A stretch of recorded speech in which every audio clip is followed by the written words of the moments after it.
Chapter 11. Authors note this a rough draft, don't know if this any good, and I am involving the Quileute tribe more in this, and Jacob is never going to be an alpha in this fanfic. Mats Pav. After Nomad's incident, Rosalie gave me an earful for going to fight, even though I pointed out I had Alice and Jasper with me. Edward started to tell Bella how it's because of him she got in this situation and all. I knew prom is right around the corner, but outside of spending time with Rosalie, I started to get more info on making synthetic blood. After that, I created pills with enough blood to satisfy a vampire's thirst. I made some weapons I saw in Halo Plasma Grenade more powerful. I visited Sam since I knew he probably changed to a shapeshifter. I reached Sam's house. I knocked on the door to see if anyone was inside. I heard Sam's voice. "Who is it?" I replied, "It's me, Matt." There was silence, but then the door opened. I saw a more muscular Sam. I asked him, "So you changed?" I had doubts about this happening. Sam was surprised and asked, "You know I am a shapeshifter?" I nodded my head. "Your sudden change in the physique can be noticed easily. I heard about your tribe's legend about descending from wolves and Billy being hostile to the Cullens made me question whether the legends were true." I looked at him, smiled, said, "Also I read Edward Cullen's mind to find that your tribe used to have shapeshifters."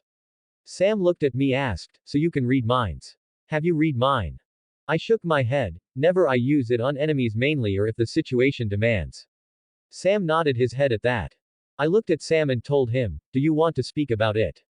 Sam nodded his head and started telling about his change. He thought he was a freak and was afraid of hurting people, but the elders told him about what was happening and he changed to a shapeshifter, a protector of their tribe and against Cullens and their kind. I cut him off at that. Cullens are not even the ones to cause your change or even your enemies. Sam looked at me and asked, "What do you mean?" I was told I changed because the Cullens came back to Forks. I replied seriously, "You changed because human blood drinking vampires entered Forks. Cullens have here for close to a year, but you didn't change before. It's just the elders are highly biased. They do not see how the Cullens are only drinking animal blood, while they could just have taken the easy way to drink human blood. Carlisle Cullen works in a hospital to save humans." Author's note. This just a theory. I saw Sam was not muscular when Bella visited La Push, so I can only conclude he phased during the Nomads coming to Forks. I showed him pictures of the Nomads, told him about how these three caused him to phase into a shapeshifter. Sam looked thoughtful and sighed. That's true, the older generation seems to clouded by hate for the vampires, they overlook those facts. Sam looked like he was in dilemma and said, I found out shapeshifter has a thing called imprinting, it's like a soulmate. Sam paused for a bit. I gestured him to continue. I kinda imprinted on Emily. She is Leah's cousin. I tried to reject the imprint, but it just causing me more pain. I was about to go to Leah and break up with her just now. I replied, looking at Sam. Instead of breaking up, just call both of them to tell them about what is happening to you. May show them your transformation. It's best to tell her the truth. If you break up with her and be with Emily, it will just make Leah sour about it. Sam, who was in deep thought, nodded his head. I said to Sam, you know, just like how you imprinted I am Rosalie Cullen's mate. Sam heard that, looked at me and said, so you will turn into a vampire to be with her. I nodded my head and said, it's just like you imprinted on Emily and you can't seem to stay away from her. It is the same with me.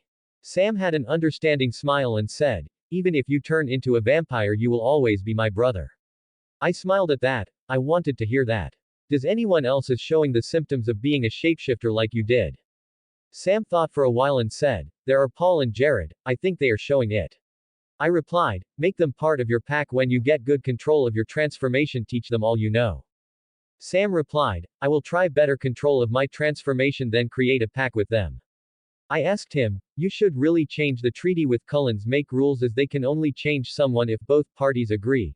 Don't drink human blood or attack humans. If any human drinking vampires attack either the Cullens or your pack, help each other as allies, etc. Sam started thinking about it and replied, I will have to ask the head of the tribe and the elders for this. I asked Sam, tell the head of the tribe and elders that the Cullens are know the threat. There are vampires out there that hunt humans without care and never know how many will be in a coven, and if they come to Forks, it will be hard for just the pack alone to fight. Sam, who heard that, replied, I will make sure that they understand the seriousness of the situation.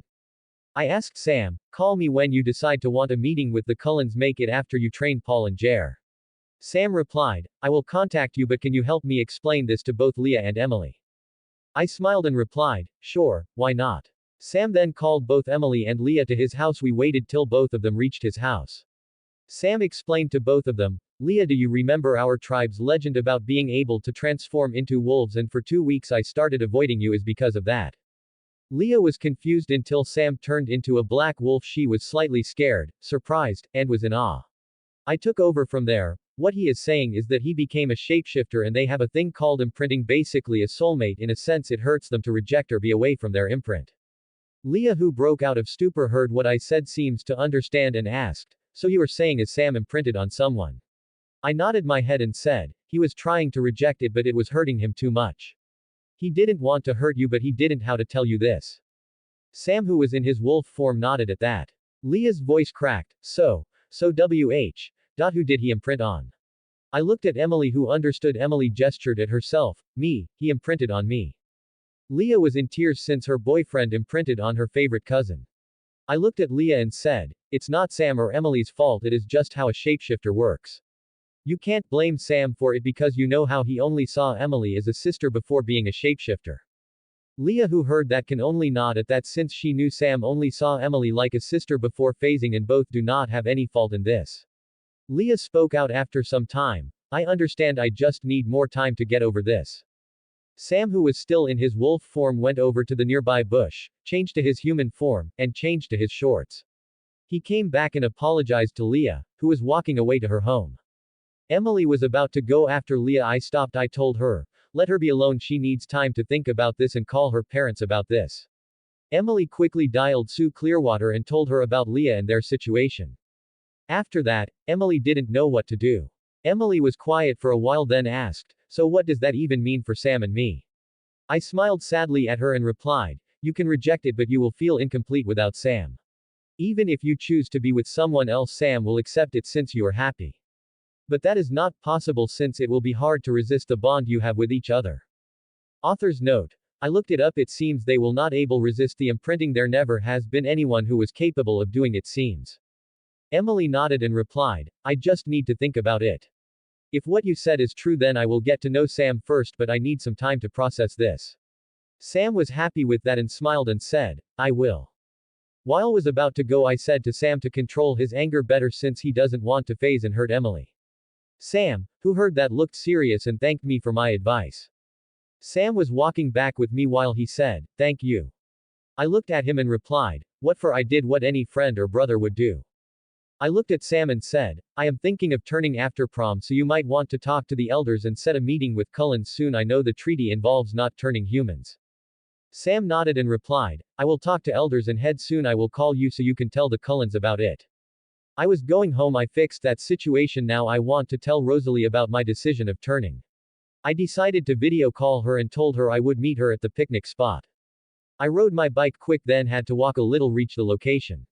I reached there to see Rosalie waiting for me. I went to her and kissed her, asked her, so how is your shopping for prom going?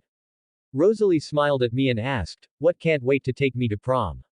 I replied to her, can you blame me? We both laid down on the grass with Rosalie had her head on my chest. I asked her, would turn me after prom. Rosalie suddenly raised her head and looked at me and said, why now, didn't you want to wait till graduation? I said, looking at the sky, I was thinking about it a lot and I thought it's best to turn now. Rosalie looked thoughtful, then replied, we will have to discuss this with Carlisle. I nodded my head in understanding Rosalie. Rosalie looked sad and asked, do you really want to do this? You know that I can't ever give you a family. I looked cupping her face and said, you know, if that what's bothering you, I have the answer. I can make it so we can have a child of our own in the future. Rosalie was stunned and her hands were trembling, even voice cracked. You can do that. I replied to her, in theory, I could. Rosalie could not stop crying and asked me, we could have a family of our own. I nodded my head while wiping her tears away and said, we can.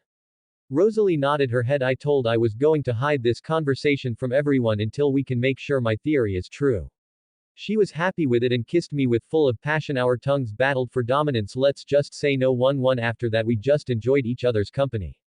I got a call from Sam 2 days later saying the head of the tribe wanted to meet me. I went to La Lush Reservation. I could see Sam, Billy Black, and Harry Clearwater. Rest of them I didn't recognize much.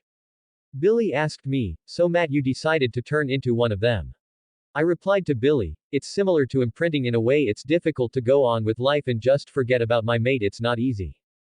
Billy raised an eyebrow when I compared imprinting to vampires. Mate, he sighed. I know Sam told me about it, even told me how the Cullens are not the ones that caused him to change and are not the enemies, and there are other out there that can cause the tribe harm, so you suggested us to ally with each other.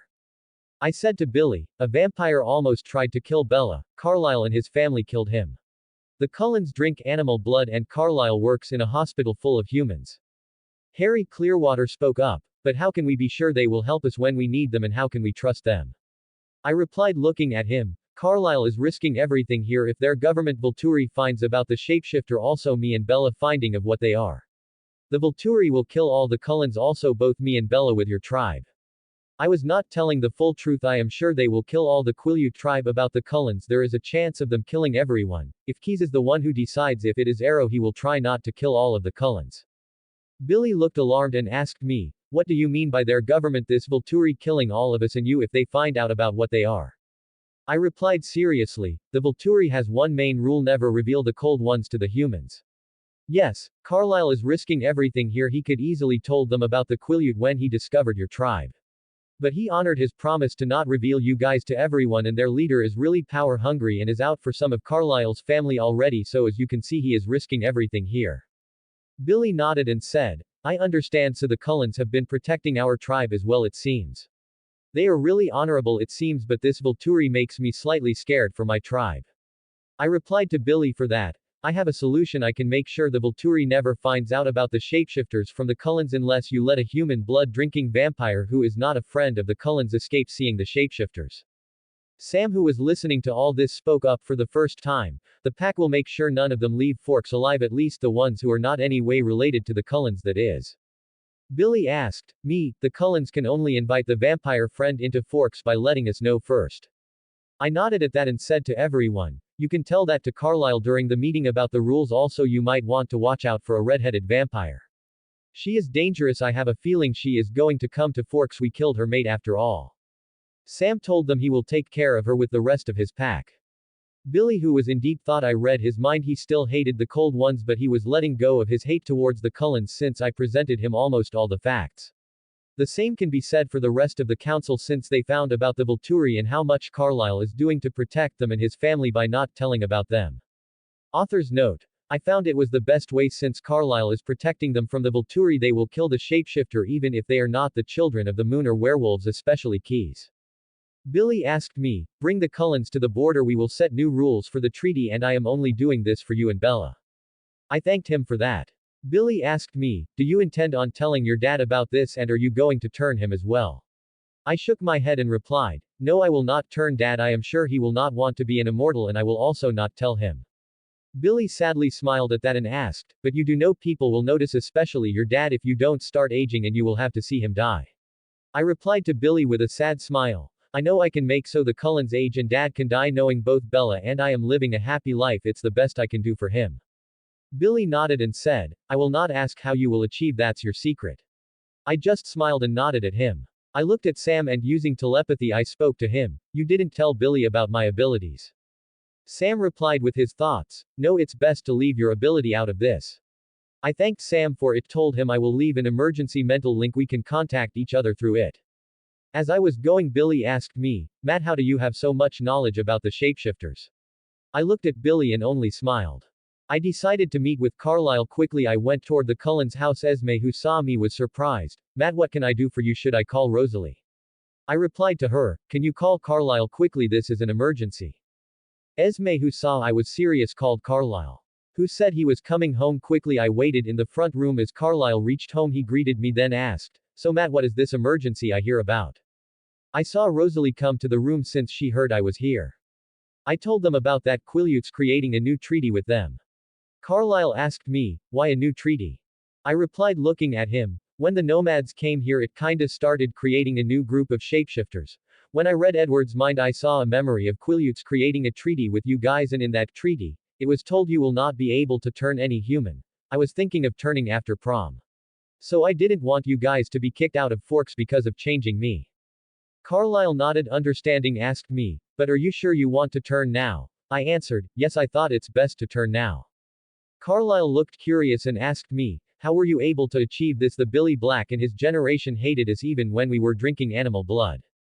I smiled at Carlyle and said, I am best friend with one of this generation's shapeshifters. We are like brothers. Added to that, I made him understand you guys are not the enemy, there are other human blood drinking vampires out there, so he was able to convince the council about the situation. Even though they hate cold ones, they are letting go of their hate toward all the Cullens.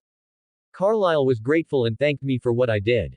The meeting between the Cullens and the Quileute tribe occurred. I was there as well. The council allowed to turn human as long as both sided agreed. Also, they must first inform them about it. Cullens cannot kill or drink the blood of humans in forks. Both of them will help each other if a threat rises. They can bring vampire friends only after informing the tribe first, etc.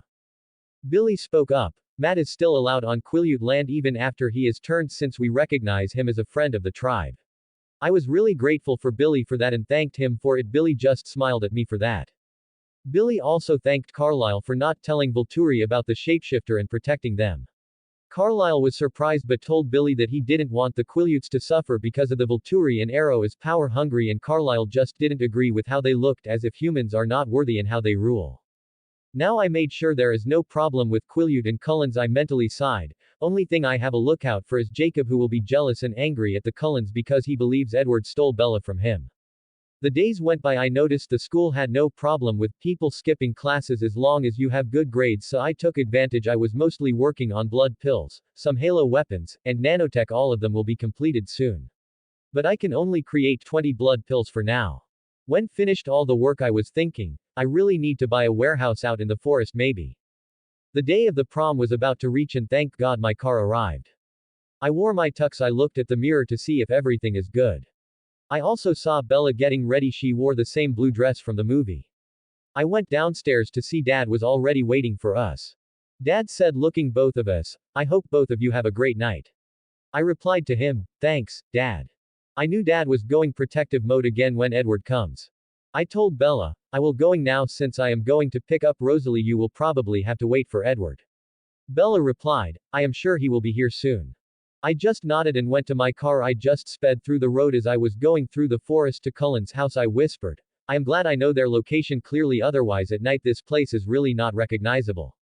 I reached their house. I waited outside. I was looking at the watches. I heard the door open to see Rosalie was in red long illusion V-neck bodice dress. She looked beautiful, words just can describe it. I was in a daze until I heard Jasper say, Matt, you might want to close your mouth. I quickly closed my mouth and mock glared at Jasper, who just smiled at me. Jasper and I are great friends. Rosalie was happy with my reaction. I looked at her with a smile and said, you look beautiful. I was mentally thinking, damn, she looks like a goddess. I took her hand, kissed it, led her to the car, opened the door for her. As we were going to prom, I asked her, are you excited? I know it's first time going to prom, right? Rosalie with slight excitement replied, yes, it's the first time. We both reached prom. I saw Edward was coming with Bella. I took Rosalie's hand as I was taking her inside. We had a photo taken of each other. We went inside to see it's full of people enjoying themselves. I decided it's best to take her outside and I played slow music on the phone. I was dancing with Rosalie in my arms as I asked her, how do you like your first prom night so far? Rosalie had a beautiful smile on her face, looked into my eyes and replied, it was really noisy inside but I like it here. As we were dancing we started to kiss. It was a nice moment. I recorded our dancing to captured pictures of it. Rosalie who nuzzled into my neck. We enjoyed our dance both. We had a nice time together that I didn't notice Edward and Bella dancing next to us. The next day I told the dad about going hiking with Cullens and Dad seems to be okay with that. I went to the Cullens house. We reached the house. I could see every one of the Cullens except Edward here. Carlyle looked at me, said, Rosalie would be the one to turn you. You would be a newborn since I am sure you would have to learn to control your strength, speed, and thirst. I nodded. I was led to a room with Rosalie following me. She told me it's best to lay down. I mentally upgraded every ability I had. I was more focused. Carlyle's ability reduced thirst. Upgrading it will make me have absolute control over my thirst. I laid down on the bed, then I told her, I am ready. Rosalie replied, don't worry, I will be here every step of the way. I closed my eyes. I could feel Rosalie's fangs sink into my neck. I could feel the pain, but that was eclipsed by a burning sensation on my neck, slowly spreading all over my body. The only way I could describe it was as if someone poured gasoline on you and lit you on fire. I wanted really scream, but I felt Rosalie's hand in mine. I tried to concentrate on her, then the pain I was feeling. After some time the pain subsidized. I opened my eyes, I could see everything so perfectly, even when I look out the window I could see everything clearly and all the colors looked so vibrant. I then looked at Rosalie, she is beautiful as ever, it seems feeling had been enhanced. I could hear different animals in the forest, the sound of cars on the road. Rosalie, who looked concerned, asked me while clearing the blood from her mouth, "Do you feel as if your throat is burning?" I shook my head and replied, "No, I don't feel anything like that." Rosalie looked at me, then called Carlyle, who saw I was turned, asked me, "How are you feeling?" I replied to Carlyle, "I don't feel any burning sensation like Rosalie described." Carlyle said while looking at me in awe, "It seems you have my ability reduced thirst, this will help you a lot." I nodded my head, I got up and was about to go look at the mirror, sped through the room, I had control myself to stop. I could look back at Rosalie and Carlyle and mumbled, "I will have to get this under control." Rosalie was worried and said, "Matt, take it slow, you have a week at best, you can learn to control it, and we don't sleep, remember." I just nodded my head. I looked in the mirror to see my skin has become more white. Cold skin. I tried concentrated on how I looked before turning slowly. I could see I was starting to look just like my old self. Just now I have vampire senses and physical attributes. Carlyle was mostly asking me about all the changes I felt. Rosalie just didn't want to let me go be. I had no problem with that. Carlyle asked me in worried tone, "Matt, it's best if you go hunt now." I replied awkwardly, smiling at him, "Yes, it's probably the best." I crushed the doorknob. When I was going out of the room I could only look at Carlyle and say, "Sorry." Carlyle smiled and said, "It's no problem." Rosalie was with me during hunting. I could hear the heartbeat of the animals and birds all around. I could see objects in microscopic detail, and can see into the invisible spectrum of light. It was really overwhelming in a sense, but it's because I could control my thirst. Otherwise, like Bella, I would probably go after someone while just smelling their blood. I didn't need too much, so I went after a deer. Even when the deer tried to run, it was as if the deer is moving in slow motion. Catching it was easy. I drank its blood. That's enough. I thought then I should just eat normal food. After this I will just use the blood pills when I feel like it. Rosalie, who was by my side, asked, "How do you feel now? After all, it's your first hunt." I replied, smiling at her, "It was good. I don't have a problem with my thirst, but I will have to learn to control my strength and speed." I practiced control of my strength and speed. I was getting better at it now. I also was mentally crying. I have work on my telepathy, empathy, and visions again. The boost when I turned into a vampire made me see the past as well as the future, which is a great help. I can see a person's ancestors' past if I want. Telepathy has become stronger that I can easily control or pain-induce arrow from forks if I want. Empathy just becomes omni-empathy. It seems to have many applications. Plant empathy, emotional source, love derivation, empathic force manipulation, emotional energy manipulation, messianic plane manipulation, empathic healing, etc. I was slightly afraid of the emotional source and love derivation since it seems to make me the source of the emotion. If I die, the emotion dies as well. I am never going to use those for sure. The only problem was Dad noticed that I was not getting back home after the so-called hiking trip. I don't know if this is good. Please tell me your views on this. Creation is hard. Cheer me up. Like it. Add to library. Row 594. Creators, thoughts. 50 comments, 0 vote. Chapter 12. Author's note. This chapter involves quite a bit drama, or so I think you guys should read it and tell me about it. I want to know where I made a mistake and stuff. All the shapeshifters' imprints will be very close to their age. No imprinting on children. Mats Pav. I was running out of excuses until my dad had it and told me to come home. At least I have control over my strength and speed now, so I don't crush Dad or Bella. When I returned home, I saw Dad, who was waiting for me at the front door. I could only greet him awkwardly. "Hi Dad, good morning." Dad just gave me a look that you were in trouble. Dad looked at me, said, "I didn't see you for a week and only phone calls telling me you were staying at Cullen's." I replied, "I can explain everything." Mentally I was crying. I can't think up of anything now. As we were entered the house, avoiding Dad's questioning look, I went to drink some water. I heard Dad ask me, "You used protection, right?" I spat all the water. I looked at Dad. "We didn't do anything like that." Dad didn't look convinced at all and replied, "Whatever you say, just use protection, and please tell me in person next time you are staying at the Cullens or with Rosalie." He whispered the last part. I was blushing up a storm. I didn't know what to say. I saw Bella looking really amused by what she was hearing. I glared at her and said, "Don't say a word." I was going to my room, while staring at the ceiling. When I saw that I had a phone call from Sam. I decided to go to find what this is about. I went to La Push to see Sam, Jared, and Paul. All of them were waiting for me. I walked up to Sam asked, so what's the problem? Sam shrugged at me and replied, nothing serious, just wanted to know if anyone else has a chance of phasing. Now only 3 of us have phased, we don't know if we can take on vampires with just us. I thought for a while and said, you know the legend of Taha Aki, right? From what I know, Yulis, Alteras, and the blacks are descended from them, so look out for the males from these families, also keep an eye out for Embry since his dad is still unknown. Sam replied to me, I will keep an eye out for them also. Embry's dad can be anyone from the Quileute tribe, so I will look out for him too.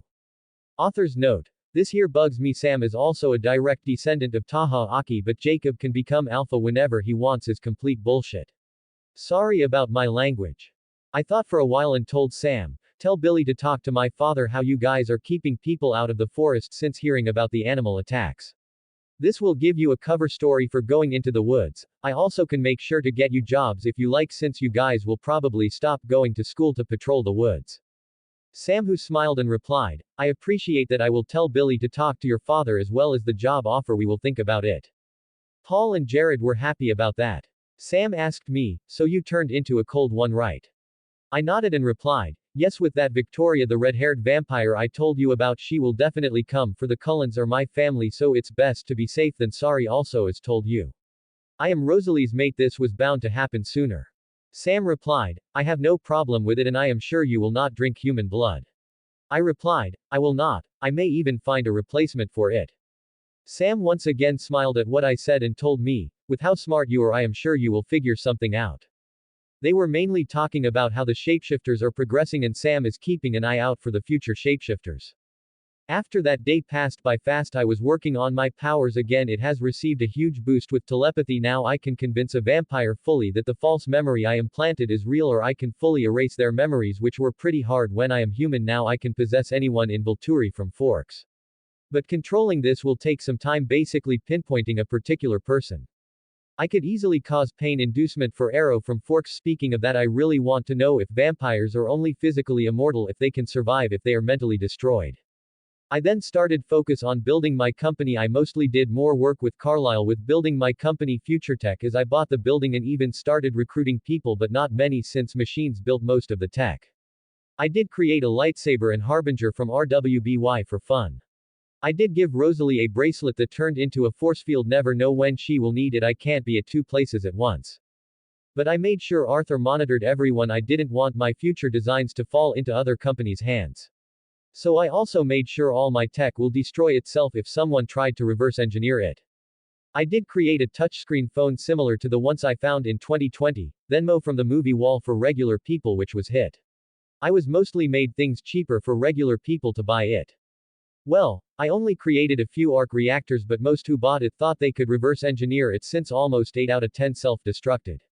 I had a few pests try to get into my company to steal the designs. Let's say those that hired them to do it died by suicide or accidents. Just kidding, I am sure I have a halo on my head. I made sure all of them returned with nothing. Sadly, the day of our birthday came. It's really going to be a disaster at the Cullens. I went downstairs with Bella, who seems to have just woken up. That was rare. Then I remembered Bella was afraid of growing old alone, while Edward didn't change at all. Dad, who saw us, wished, "Happy birthday, Matt and Bella." Bella smiled and hugged Dad, was happy, and gave her a camera. I hugged Dad as well. Dad brought me a bracelet which looks really good. It looked cool. I was happy with it. I noticed there was no gift from Renee. I asked him, "Dad, so no gift from Renee?" Dad looked at us and said, "I am really could just have bought a gift and told it is from her, but I just can't seem to care about Renee anymore after seeing she even forgot about your birthday. I could see he is really moving on from her." Dad, with a sad smile, said, "I really want to spend the evening with both of you, but there seems to be trouble since a group of hikers was killed." I replied to Dad while nodding my head in understanding, but it still hurt. "No problem, you can spend time with us tomorrow." Bella also seems okay with it, but slightly sad on the inside. I rode my bike to school. The only thing I can think of Jacob was, the guy just doesn't know when to give up. Get the message? Bella has a boyfriend, so stop pursuing her. I reached school. I went to the Cullens. When I turned, my emotions definitely have enhanced. It's like I want to be with Rosalie all the time, and so did my protectiveness towards my family and friends. I greeted all the Cullens who wished me since it's our birthday. I was best friends with Jasper and I hugged Rosalie, who kissed me on the cheek. Rosalie wished me, "Happy birthday, Matt." I replied while smiling, "Thank you." I asked her, "How are you doing today?" Rosalie smiled and replied, I am good but I miss you. It is like the feeling got strong when you turned into a vampire. I want to be with you all the time. I looked at Rosalie, so you are feeling it too. Rosalie nodded while giving me a coy smile and replied, you could come to my house at night since you don't sleep anymore. I didn't let her teasing pull my mind into the gutter. I told her, I will come to your house but definitely through the front door, not through the window, that's for sure. I did try to use telepathy on Edward was coming with Bella, who was projecting her thoughts like crazy. Most of it was wanting to be with Edward and didn't want age while Edward remained the same. I mentally shut my telepathy off. I needed to learn to control it more. I was in my own thoughts when I heard that. The vampire here wants to age while the human wants to stay young. Totally understandable, I get the feeling. I heard Edward whispering, can't you let that go? While I made it look like I was thinking about it and replied, no, I am not letting go of that. The Cullens were all smiling at that, but I saw someone coming toward our school through the wood. Jacob Black. I saw Edward stopped smiling seeing Jacob. The Cullens were neutral since they are only friendly with Sam and his pack. But Jacob was unknown to them and Edward didn't like him because of his massive crush, infatuation, or obsession with Bella. I saw Bella going to Jacob told, hello biceps, you know anabolic steroids are really bad for you.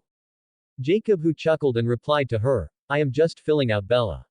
It wouldn't seem so drastic if we hung out more. When I heard that, yeah right, that his way of saying we should go on dates with me and come on, you're flirting with her knowing she has a boyfriend. Add to that Bella is totally oblivious of his flirting. I heard Bella say, you should switch schools and come hang out with pale faces. Jacob replied while smiling, I am alright, I prefer the red school's exclusivity, they let any old riffraff into this place. Again I could only shake my head. I know he is mostly talking about Edward and the Cullens, but you do know that Bella goes to this school as well. You just insulted her as well. I tuned out their conversation. I saw him wishing Bella happy birthday and give her a present. I saw he was trying to get a hug from her. I went towards Bella, instantly spoke, Bella, I wanted to talk to you. Quote. I then looked at Jacob who had his arms in the air and acted surprised. Is that Jacob? Didn't notice you there, you changed a lot. I was reading his thoughts. Jacob was really expecting to get a hug from Bella, but I ruined it. I really smirked inside seeing him awkwardly put his hands down. Bella, who didn't seem to notice it, told Jacob she had to go while coming towards me. Bella asked me, what did you want to talk about? I looked at her and replied, nothing, I will talk to you about it when we get home. Bella looked confused but nodded. I was going to our class one, saw Alice give both of us our birthday gift and Alice told everyone, I can't wait for today evening. I shook my head in amusement seeing Alice's antics. Jasper was about wish Bella but stopped seeing the look she was giving him and said, never mind, see you later Bella.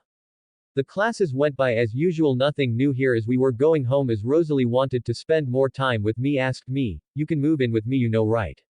I shook my head, replied, no, can't do, at least, for now, that is, but I will meet you in the evening you know that right? Rosalie told me a bit dramatically, it feels like forever. Hugged my arm not letting go.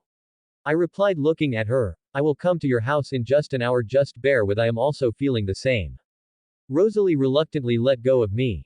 I saw Bella already went home. I rode my car back home. As I walked inside I saw Bella was inside waiting for me. Bella, who saw me, asked, Matt, you told me you had something to speak to me about. I looked at Bella and said, you know Jacob has a massive crush or infatuated with you, right? Bella shook her head and replied, no I didn't, I just thought he wanted to be friends. I sighed and replied, no, he is still pinning for you even though he knows you are with Edward. I know you want to befriend him, but always make sure to make it clear to him that you only see him as a friend. If he still cannot understand it, then it is his fault, not yours.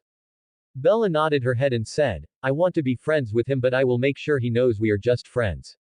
I really wanted to talk to Billy about this. His infatuation with Bella has to stop at one point. I went to the Quileute Reserve to talk to Billy. I reached his house, knocked the door to see Billy open it. I guessed Jacob was not here. I greeted Billy. How are you, Billy? Billy just smiled and replied, I am good and happy birthday to you, Matt. I nodded my head, replied with a smile, thank you, and I was good. I asked Billy with a serious tone, I saw Jacob today at my school, he seems to show signs of being a shifter. Billy sighed and replied, I noticed it too, I know he will phase soon.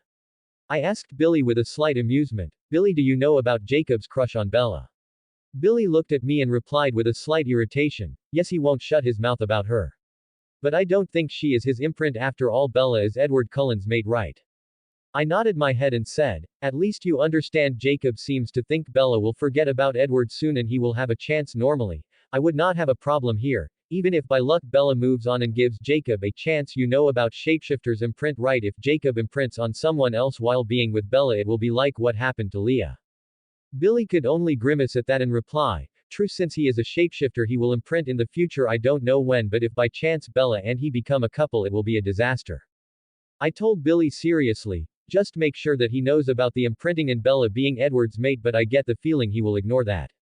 Billy can sadly reply, he will ignore it and try to be with Bella knowing the consequence. I chatted with Billy for a while before going back home. I was getting ready for the birthday party. I just wore a blue casual men's suit. I saw Bella was waiting for Edward. I asked her, so are you ready for the party? Bella shrugged at me and replied, I guess so, but we both know we are not used to birthday parties and not even used to getting presents. I nodded understanding and said, yes I know, so I guess I will see you there. I went straight to the Cullens. As I reached there, got off my car, Rosalie sped right at me and hugged me while I slightly lifted her off the ground. I asked her, so you miss? Rosalie quickly shut me up with a French kiss. After that she withdrew from the kiss and asked, does that answer your question about me missing you? I just dumbly nodded my head, then I broke out of my daze. I looked at her dress. It was blue, sleeveless, round neck, slim fit long dress with a slit. She looked really sexy in that. I really need to control my emotions. I think I will surely lose my virginity soon if do not control it. Which is not a bad thing, seeing a back swaying as she grabbed my hand and dragging me inside. I quickly slapped myself to get out of such thoughts. What the hell, I didn't think about such stuff before, why now? I started to use breathing exercises to calm myself. I completely forgot I am a vampire. I was inside. They really outdid themselves. They really want to celebrate our birthday with them. I saw Jasper, Alice, Emmett, Sarah, Esme, and Carlisle come to the room. All of them had a smile on their face. I talked with Jasper and Emmett as we were waiting for Bella and Edward to come. As I saw both Bella and Edward enter, Jasper stiffened. I can only sigh. Being an empath is really hard. I saw Edward take her room where they kept painting her photos mostly. Rosalie also took me there to look at all the paintings. Most of them were interesting. I heard Edward describe the Volturi. I whispered to Rosalie, Bella still doesn't know I am a vampire. It seems Edward has not told her about it. Rosalie replied, yes he didn't, probably doesn't want to change her and damn her soul as he thinks. Bella said while still looking at the painting, I can't think of someone hurting you. Edward, who smiled and replied, Bella, the only thing that can hurt me is you.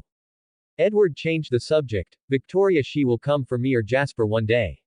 Alice will see her when she decides and we will be ready. I still didn't understand why come after Edward, since, in reality, it was Jasper and me who killed her. Even in the movie it is like she just guessed. Since James went after Bella, Edward, her mate, must have killed James. I tuned out the conversation since it's about Bella wanting to be a vampire while Edward subtly changed the subject. Alice coming to the room announcing, it's time, come both of you. Both Bella and I were dragged by Alice. We were followed by Rosalie and Edward. Everyone was ready with their presences. Alive went to take Bella's camera and started taking pictures of everyone together. Alice gave the first gift to Bella, this one from Emmett. Bella took it, shook, finding nothing inside. Emmett instantly replied, I already installed it into your truck, a sound system for that piece of crap. Bella was slightly angry and replied, don't hate the truck. I covered for her since Sarah might misunderstand, and said looking at Sarah and Emmett, that is a gift from our dad, and it's the first gift she ever got, so don't take Bella's anger badly. Sarah, who was annoyed by Bella's attitude, instantly understood when she heard my explanation and smiled at me. Rosalie gave her present for me, a silver chain. I smiled at her while slightly hugged her, which was caught on camera by Alice. While I saw Edward put a bracelet on Bella, who was looking at it and said, it's beautiful. Edward smiled, replied to her, try taking it off. Bella tried to open the bracelet, it was not coming off. Bella asked Edward in a worried tone, it won't open. Edward just smiled and replied while showing a key, it is Cartier love bracelet, it can only be opened with this key. I thought it was very interesting. Edward gave Bella the key. Next thing I know, Bella, who tried opening it, got her wrist cut by the sharp end of the key. I instantly knew with the amount of blood Jasper will not be able to control his thirst. Edward, who read Jasper's mind, in reflex pushed Bella while stopping Jasper, who lost control, was coming to straight for Bella. I was able to catch Bella without hitting all the table, but the blood is causing everyone's thirst to go out of control since they didn't go out to hunt much after I gave them the ability to eat, it seems.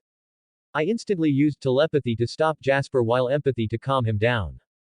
Alice, who was near him, tired, calm him down. It's only a little blood. Even Alice is finding it hard to control her thirst. When I used empathy, I can feel everyone except Carlisle's feeling the need to consume Bella's blood, especially Edward. I could only resist all this because of the absolute control of my thirst. I can only think, is this how Jasper felt every time Bella was near him? Everyone started moving away from the room. Alice apologized to Bella. Edward was looking at Bella. I read his thoughts. He was thinking about Bella. A human should not be around them. She will only get killed. Carlisle, I can fix this up in my room. Matt, you go check on Jasper. I am sure he is upset with himself for losing control like that, and I know both of you are best friends, or brothers should I say. I heard that. I went to go see Jasper, who was sitting on the balcony covering his face. I went and sat next to him. I saw Rosalie was right next to the balcony. She has a brotherly bond with Jasper. After all, they acted like twins. Jasper, who saw me, asked, "Why are you not blaming me for almost trying to kill your sister?" I already heard Edward blaming me for ruining everything. I looked at him and replied, "I don't blame you." The moment Bella cut her wrist, I used both my telepathy and empathy to stop you and calm you down. Do you know what I found out while using my empathy? I felt all but Carlisle feeling the need to drink Bella's blood, but most of it came from Edward. Jasper and Rosalie looked stunned. I continued, "I would have lost control too if I had not had Carlisle's ability to control my thirst. I knew you were not at fault here. You are new to animal diet. Added to that, an empath who was feeling all these emotions made you lose control easily." Jasper was stunned and stuttered, I didn't know what to say. I really didn't want to lose my first best friend because of my mistake. I thought you would hate me for this. I never felt so weak in my entire life. It is so hard to control my thirst. I replied, patting his shoulder, "You will not lose me, brother, and it was not your mistake. Everyone is at fault here." I really felt bad for Jasper. He really did see me as his first best friend. I am sure he will learn to control his thirst.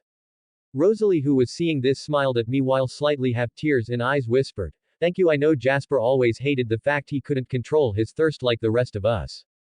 I nodded when I heard that. I replied to Rosalie, "I heard Edward taking Bella home. I will go check on her now. See you tomorrow." I mentally thought, they will not be coming tomorrow onwards. Rosalie Pav. After the incident, I saw Matt take his car to go home and check on Bella. I couldn't think how Jasper was losing control of thirst because of all of us. I heard Sarah calling me, "Rosalie, Edward has called a family meeting." I could only think this would be about today's incident, and I am sure Edward will blame most of it on Jasper. I entered the room with Sarah to see everyone was present. Edward saw to everyone, "We have to leave Forks." I instantly shouted at that, "What? Why leave Forks?" Edward looked at Rosalie and replied, "You know why? You saw how Jasper lost control and almost killed Bella." Jasper, who heard that, felt guilty. I saw it. I hated it how he blamed this on Jasper. Did you forget Jasper is one of the strongest empaths? What do you accept? He was feeling our whole family's need to drink Bella's blood, so don't blame him on this. Everyone who heard that raised an eyebrow. Emmett spoke up to Edward, "Do not blame Jasper. It could have been you or me who caused it." Edward twisted Emmett's word to his need and said, "That's the point. She is human. We will hurt or kill her if this goes on." I replied, looking at Edward, "I understand your so-called soulless monster thing and your need to not turn her, but she herself is telling she has no problem with turning into a vampire." Edward stubbornly replied, "I will not turn her into one of us." Carlisle tried calming us down and spoke up, "Don't fight. We will vote on this since it is about Edward's mate." I was angry now and asked, "What will happen to Matt?" Carlisle said, "We will decide after voting." The vote was close. Carlisle, Esme, Edward voted to go away from Forks and leave Bella here, and I, along with Emmett, Sarah, voted to stay. I looked at Alice, who voted to leave Forks since she herself would have lost control, while Jasper, still feeling guilty, couldn't decide, so abstained. Carlisle said to everyone, "So it is decided. We leave Forks in 4 days." I asked Carlisle, "What about Matt?" Carlisle looked at me, "We will ask him to come with us." I heard Jasper reply with a serious tone when he heard that, "You know how much Matt loves his family. You are making him choose Rosalie or his family." Sarah also pitched in, "Just like how you are making Rosalie choose Matt or us."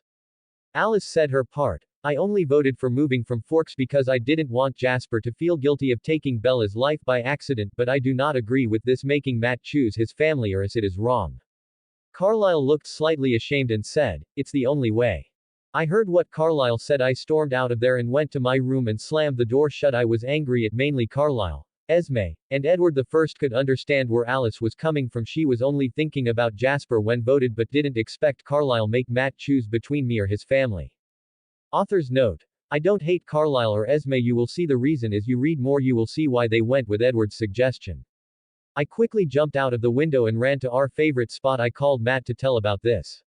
Matt's POV. I saw Bella was fine when I returned home. I asked her, what is with the long face? Bella looked at her cut and replied, I ruined everything, didn't I?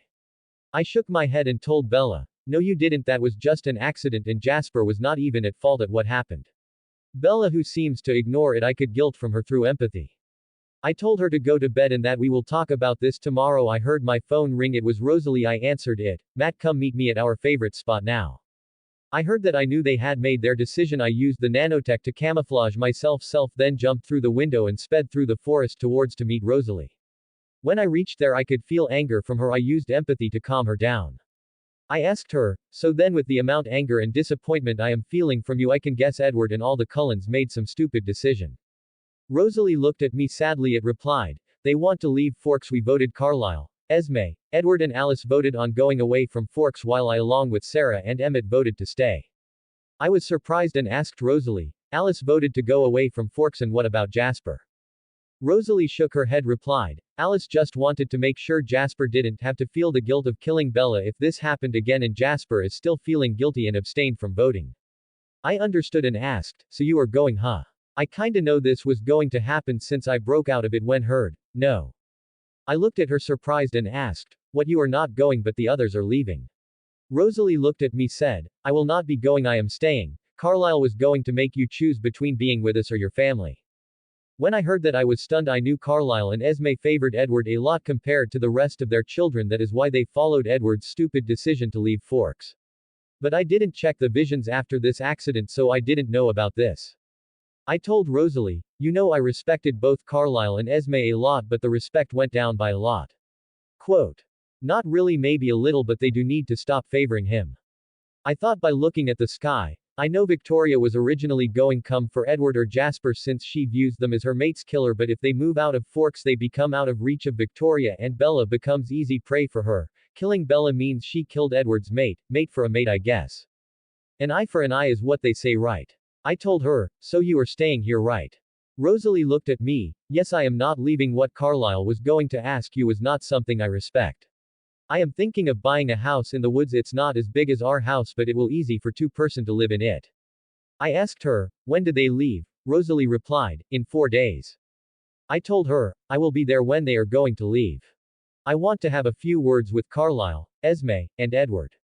The next 3 days Cullens didn't come to school. Bella would always stare at their table. A part of me really felt really bad for her, but unlike Edward, Rosalie decided to leave the family to stay with me. The school was boring as hell. As school finished I entered my car when I got a call from Rosalie saying the Cullens are getting ready to leave tomorrow. I didn't go home. I went straight to the Cullens. As reached their home I could see they were loading their stuff. As all the Cullens saw me, Emmett, Sarah, Jasper, and Alice smiled at me. I didn't look at Carlisle, Esme, or Edward who was going to greet me but saw that I was ignoring them, didn't know what to do. I smiled at Jasper, Alice, Emmett, and Sarah. I greeted them. I looked all of them, said, so you guys are leaving. Carlisle cut in conversation, hello Matt, I can see you heard about us leaving. I thought it's best for everyone to move from Forks. I nodded, so what about Bella and me?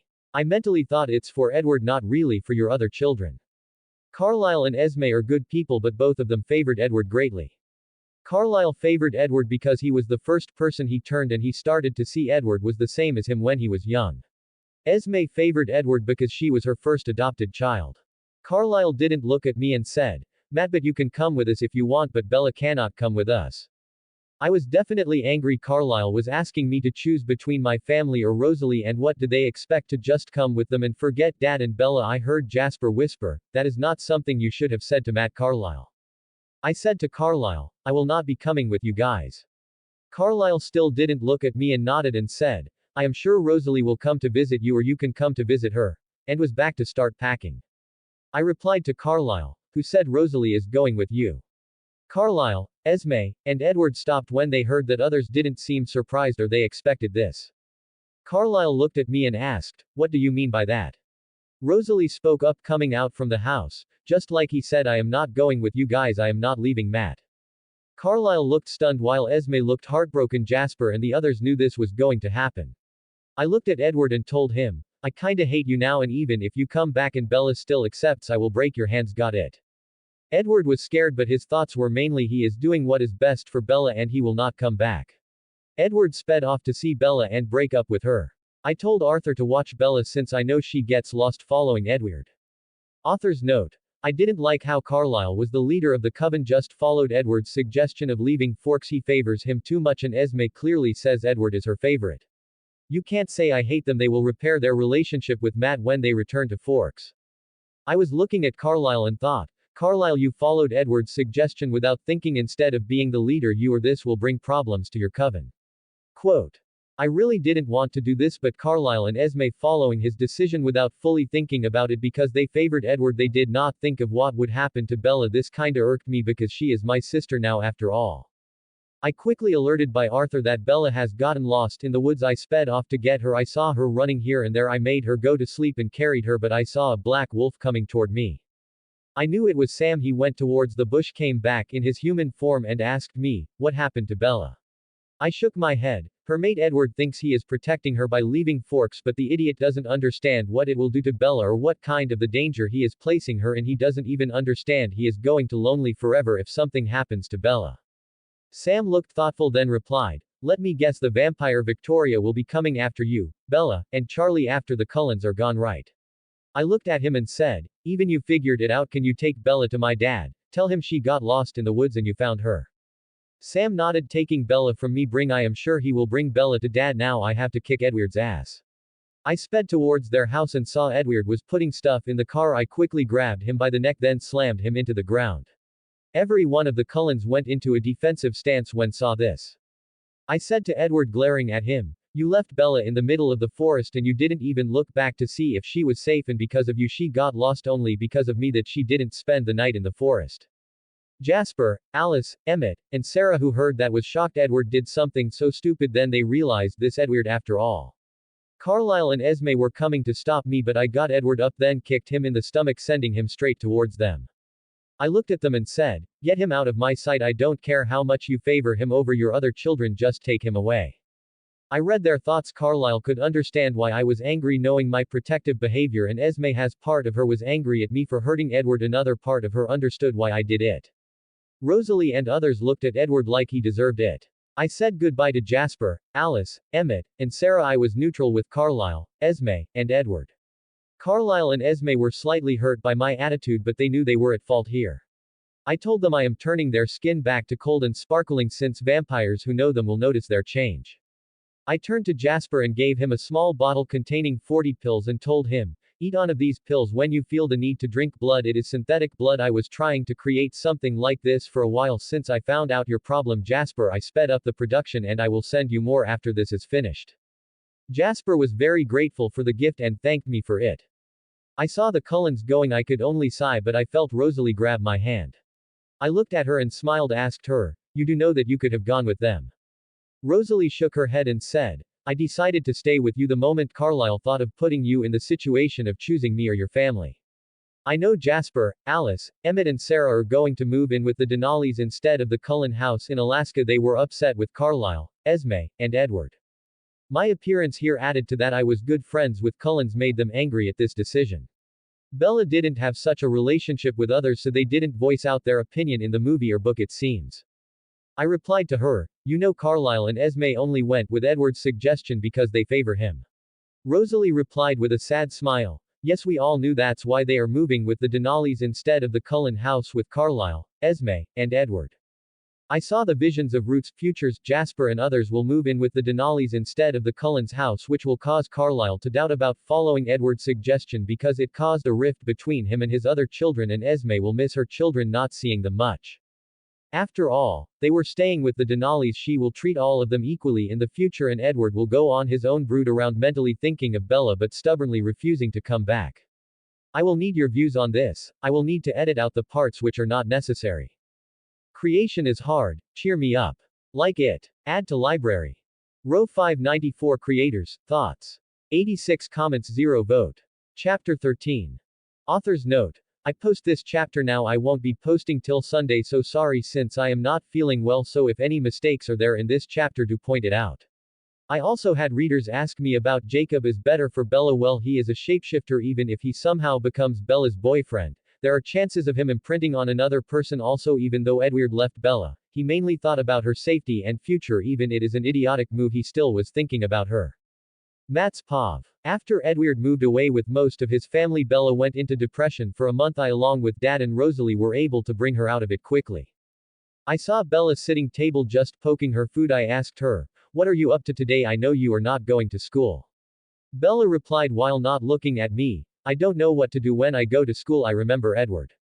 I sighed and said, "Why don't you go hang out with Angela? She has been worried about you." Bella looked at me and nodded. I said to Bella, "I know you are hurting, but there are other people who care about you here: Dad, Angela, Rosalie, and me." Bella looked down slightly, fidgeting, and replied, "Yes, I know, I will go out with them." Bella started to get better. I was sure she was not going to cling onto Jacob as a lifeline now. I mostly patrolled the woods since Sam was taking care of the Quileute territory while Rosalie and I were on Cullen's side watching if Victoria comes through the spy probes. This doesn't mean I am leaving Edward off the hook. I just give him mental visions or images of Bella and Jacob being together every time Bella shows suicidal tendencies. I saw Edward literally broke the table when he first saw this. I mentally thought, just how Bella mentally sees the illusions off you when she is in danger. You will see these visions or images. This will be your torture. No, I mean punishment. I met Rosalie in the woods. I saw her waiting for me. Rosalie saw me and asked, "So how is Bella doing?" I replied to Rosalie, "She is getting better. Dad and I were able to bring her out of her depression. Now she is hanging out with Angela and her friends right now and you, but I know she's still missing Edward."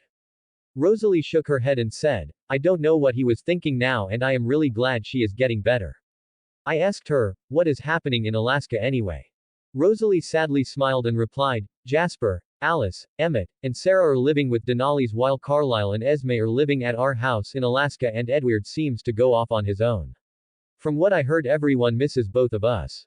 I can only sadly smile at that. I really didn't want Esme or Carlisle to go through this, but Carlisle is the coven leader. He took Edward's opinions to greatly. But I am sure all the Cullens will be back together.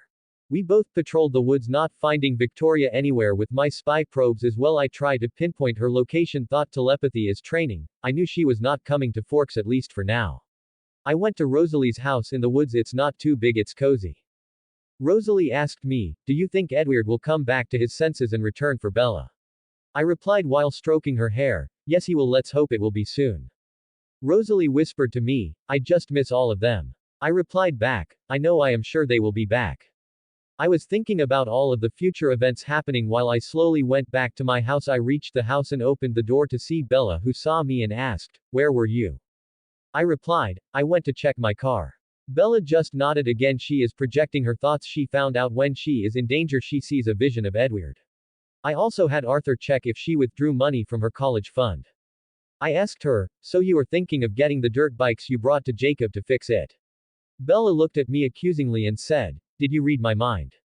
I shook my head. "You were projecting it, so I heard them without even trying, and I did want to talk about Jacob." Bella looked at me, replied, "What about Jacob?" I said to Bella, "Since his massive crush on you and he will probably see this as a chance to make you your girlfriend, and I know you don't view him as such, also don't give him false hope that he has a chance of being with you. You can be friends with him, that's fine, but don't ignore Angela or your other friend, okay?" Bella looked thoughtful and said, "I didn't think of him in that way, and even if Edward is gone I am not over him. It's hard to just forget him, and yes, I will not give him false hope, and I don't mind being friends with him." I nodded my head and said, "I will come with you since I have to meet Billy." Bella nodded while I went on my bike following her truck. We reached Billy's house as I saw Jacob coming towards us and yelling, "Where the hell have you been, Bella?" Jacob tried to hug her but was stopped by Bella's hands. Jacob looked sad at that. I smirked at that thought. This Bella will not give mixed signals to Jacob now, will probably try to remind him she just sees him as a friend, but I doubt he will stop trying though.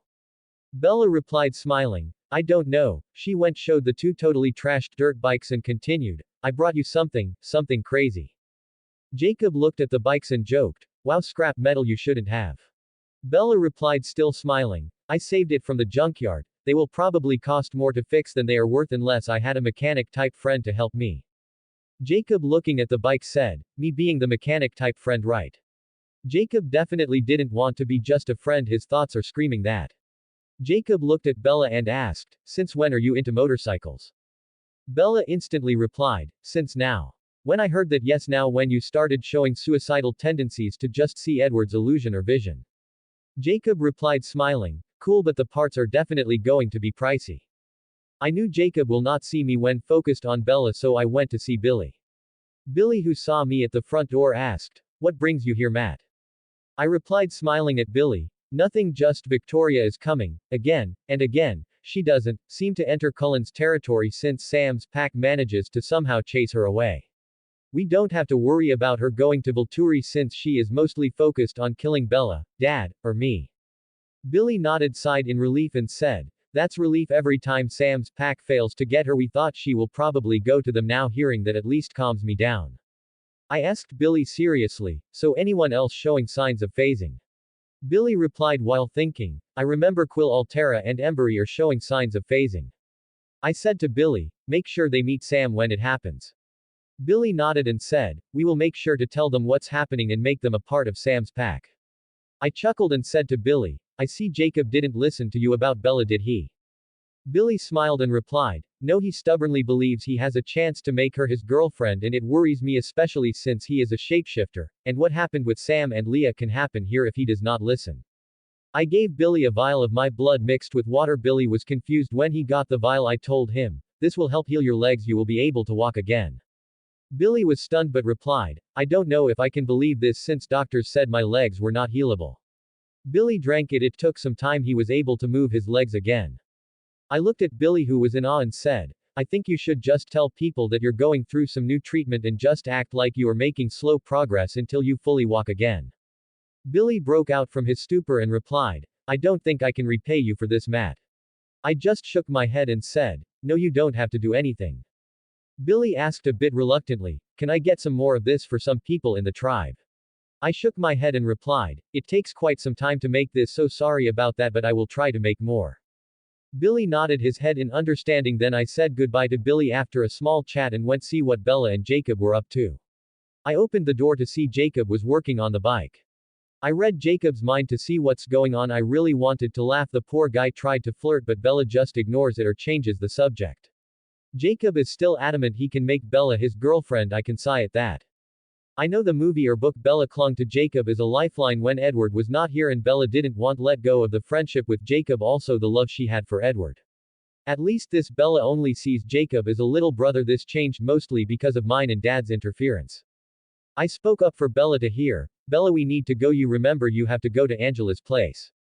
Bella remembered that and replied, shit, I forgot about that. Thank you for reminding me about that, Matt. As we were both leaving, Jacob asked Bella, you can visit every day to see how the repairs are going on the bike. Bella replied with a weak smile, sorry, I will come when I am free. Jacob sadly nodded his head. The guy really thought about using that as an excuse to spend time with Bella. As we were walking to the truck, I asked Bella, so did you notice his flirting and behavior when he is with you? Bella replied looking at me, yes I did, I never really saw him like that. Bella is spending time with Jacob and most of the time with Angela or her other friends since she gets a little uncomfortable with Jacob's flirting and physical contact. Rosalie and I spent time with each other mostly at her house. She even learned to cook. It was her first try. I ate a piece of it. Rosalie asked in a worried tone, is it bad? I replied by shaking my head, no, definitely great for your first try. I sure you will improve greatly. Rosalie smiled at that. We both at a small dinner together. We both enjoyed it greatly.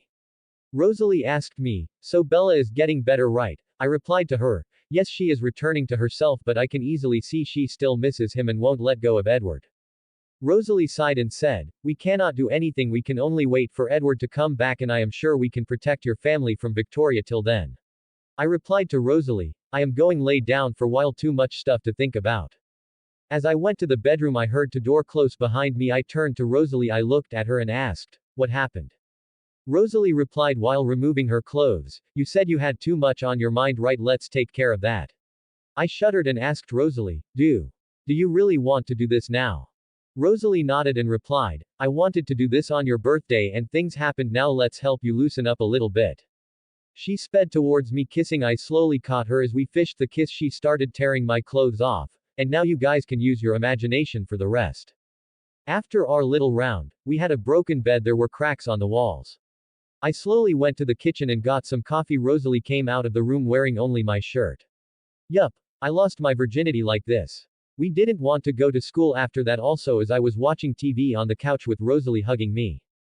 We enjoyed our time watching TV. I went to make breakfast as Rosalie went to freshen up. I placed the breakfast on the table as I was waiting for Rosalie, who still was wearing just my shirt. We were eating breakfast. We just enjoyed each other's company, mostly talked about daily events, Cullens or Bella. The next day I was watching TV while Rosalie seems to read a Top Gear magazine. I suddenly had a call from Sam saying he wanted to meet me. I told Rosalie, I have call from Sam, so I will meet you after this for dinner. Rosalie smiled and kissed me on the cheek and said, no problem. I went to Sam's house. I reached there and knocked on the door to see Sam open the door and asked me to come inside. I saw Embry and Quill. I asked Sam, so they phased, huh? Sam replied to me, yes, they are the only ones for now. I said, looking at him, with Victoria coming again and again, chances of others phasing are there. Embry and Quill looked at me and nodded. I asked Sam, then what's the problem? They don't seem to have anger problems.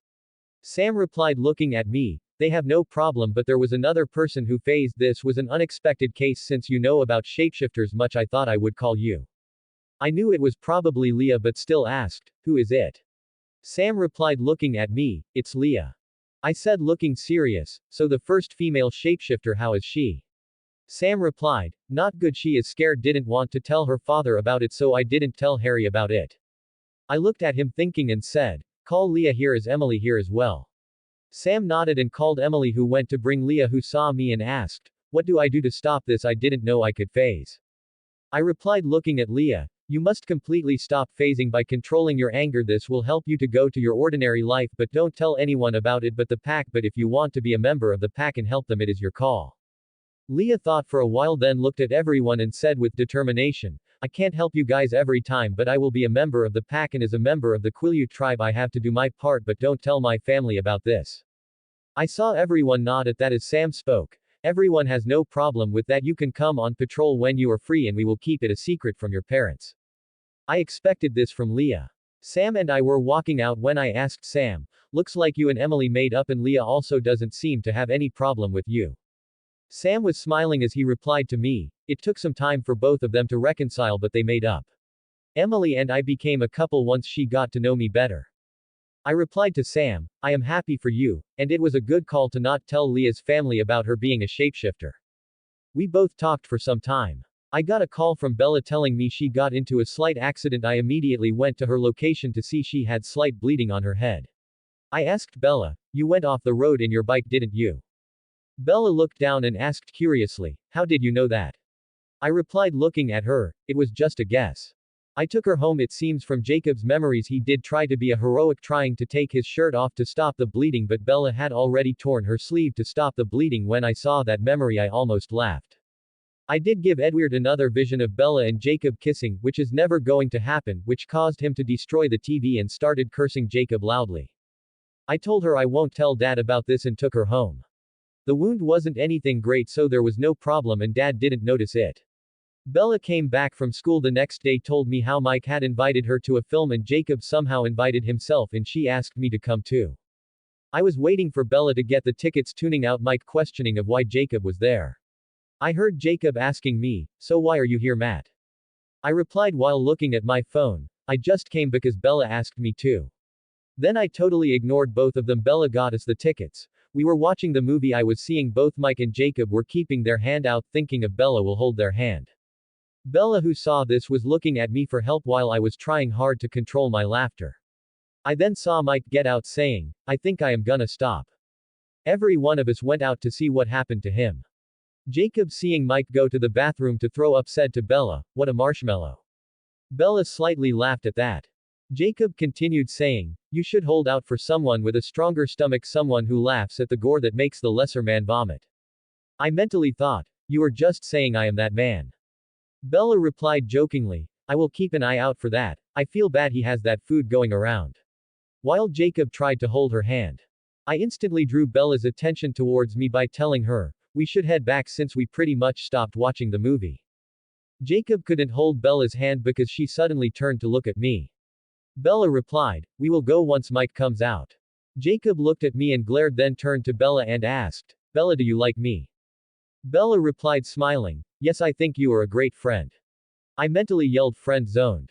Jacob continued, "Not like that. Do you find me beautiful?" When I heard that, I had an image of Jacob swaying his hair and asking me if he is beautiful. I shivered at that image and I thanked God profusely that the guy is obsessed with Bella and not me.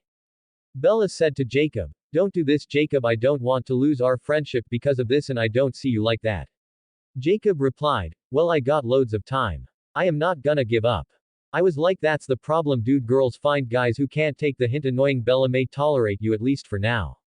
Jacob tried to flirt more and tried to sit close to Bella, who moved away. Jacob tried again and said, "Bella, look, I know what he did to you, but Bella, I will never ever do that. I will never hurt you, I promise." Bella was now looking at me with a face literally saying, "Help me here, please." I gestured saying someone was coming. Bella gave a slight nod. Jacob tried to go for a kiss with Bella, slightly edging her head back, but the moment got totally ruined by Mike. Jacob seems to glare at Mike while Bella was doing thanking God gesture. Jacob was starting to phase. Bella, who tried to stop Jacob from hurting Mike, saw his body temperature was high and told, "Jacob, I think you have a fever." Jacob started mumbling, "What is happening to me? Sorry, I have to go." I quickly called Billy. "Billy, Jacob is phasing. You might want to call Sam to your house since he just went home." Billy, who heard that, instantly replied, "I will do it now, thanks for the warning." I dropped Bella home and went to Billy's house. Just there I saw both Sam and Jacob in their wolf form. Sam, having more experience, easily subdued him. I went next to Billy and said, "It seems Jacob has become shifter." Billy sighed in resignation and replied, "This has to happen. I am thankful Sam is the alpha. He has done his duties wonderfully till now." I nodded. Sam has been doing a good job as an alpha. I went to Rosalie's house to find her making dinner in the kitchen. I went and wrapped my arms around her waist in a backward hug while I kissed her neck. She smiled at that and said, "Let me go. I want to finish making our dinner." I shook my head and replied, "No can do, and you almost finished it." Rosalie somehow finished making dinner and we were eating dinner. As Rosalie said, "I had called from Jasper today. It seems Carlisle truly regrets his decision as a coven leader. He should not go with Edward's decision so easily, and from slight contact they had with Edward, it seems he is moping around about Bella but refuses to return, it seems." I replied, "Sooner or later he will want to come to see her." Rosalie nodded at that. We went to the bedroom to just cuddle with each other. We were just content with that. The next day I had Arthur alerted me about seeing Bree Tanner sleeping on a bench in the park in Seattle. I immediately took my car and went to the park to see the girl. I at least wanted to save her. She never asked to be a vampire.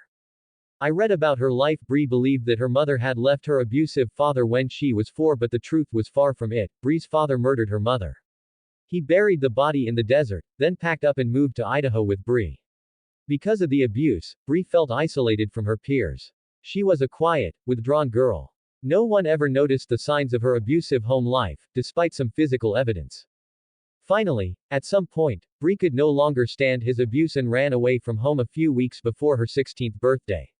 She had just enough money for a bus ride to Seattle, but nothing more than that. She tried unsuccessfully to get a job and began stealing in order to eat. She slept in parks and alleys, any place where she felt a little bit safe. Her biggest fear was that the police would catch her and send her home to her father. I finally saw her. The girl's life was rough. I had a mother who didn't even care about me. I could relate to her in a sense since she believed her mother abandoned her and ran away. But Bree's mother probably loved her and probably stayed with an abusive father just for her.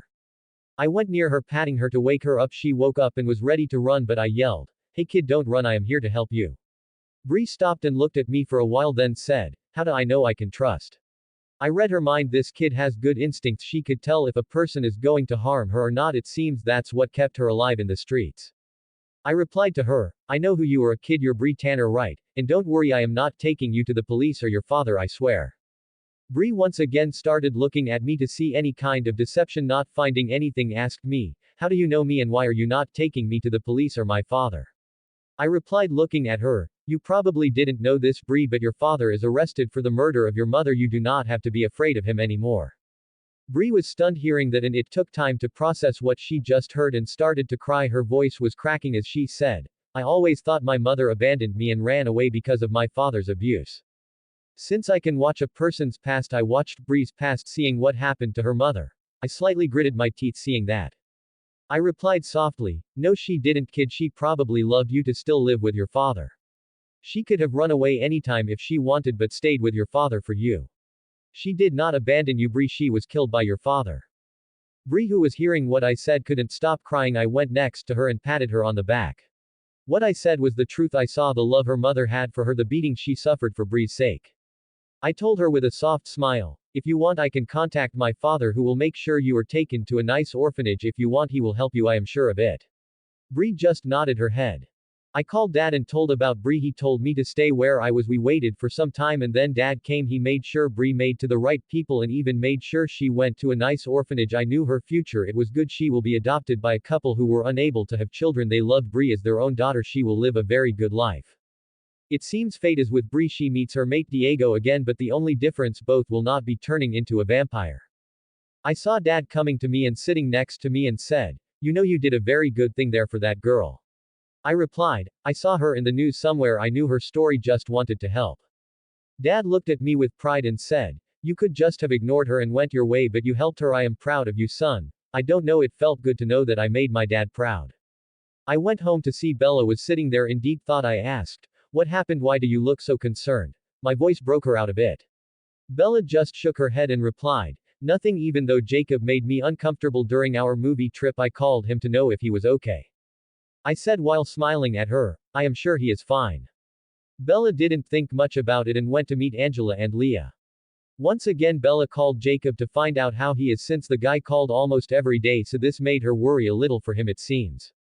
Dad was going hunting today and told both of us, hey both of you, I will come back by 3 p.m. okay? Bella nodded and said, just be careful Dad. Dad jokingly replied, don't act like my mom. I snickered at that. Bella warned Harry Clearwater too, but he replied, I have a black belt in karate. Bella said to me, I am going to check on Jacob just to see if he is fine okay? I nodded and replied, you have your taser and pepper spray Dad gave you, right? Bella looked at me and said, I have them and I don't think he would anything around his father. After Bella came from meeting Jacob, she is going to the spot she and Edward spent. I was alerted by Arthur that Laurent just checked if the Cullens were home. It seems I immediately sped towards the location while mentally told Sam, Sam, we have a vampire in our territory and he is not a friendly one. I sent him a mental image of the place since he would know the place best. Sam replied, I got it, I know the place, I will be there soon.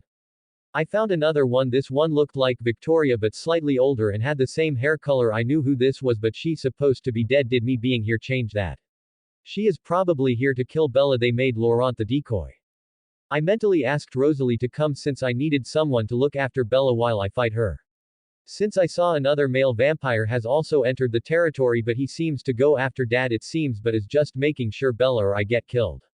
I saw Laurent speaking to Bella. I went to visit the Cullens. The house is empty. I was really surprised they had left you behind. Weren't you sort of a pet of theirs? Laurent said while circling her. Bella replied to him, you could say that. Laurent asked, do the Cullens visit often? Bella tried to sound convincing, replied, absolutely, I will tell them you stopped by. I probably shouldn't since Edward is pretty protective. Laurent asked with a smile, but he is far away, isn't he?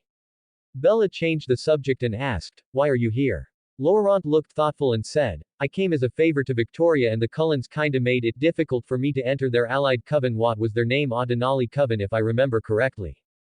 Bella asked, Victoria, Laurent replied, she asked me to see if you are still under the protection of the Cullens. Victoria feels it's only fair to kill Edward's mate since he killed hers, an eye for an eye, and I know one of the Cullens tipped the Denali Coven off me since they were looking at me with great distrust, which was not possible since I didn't know them before.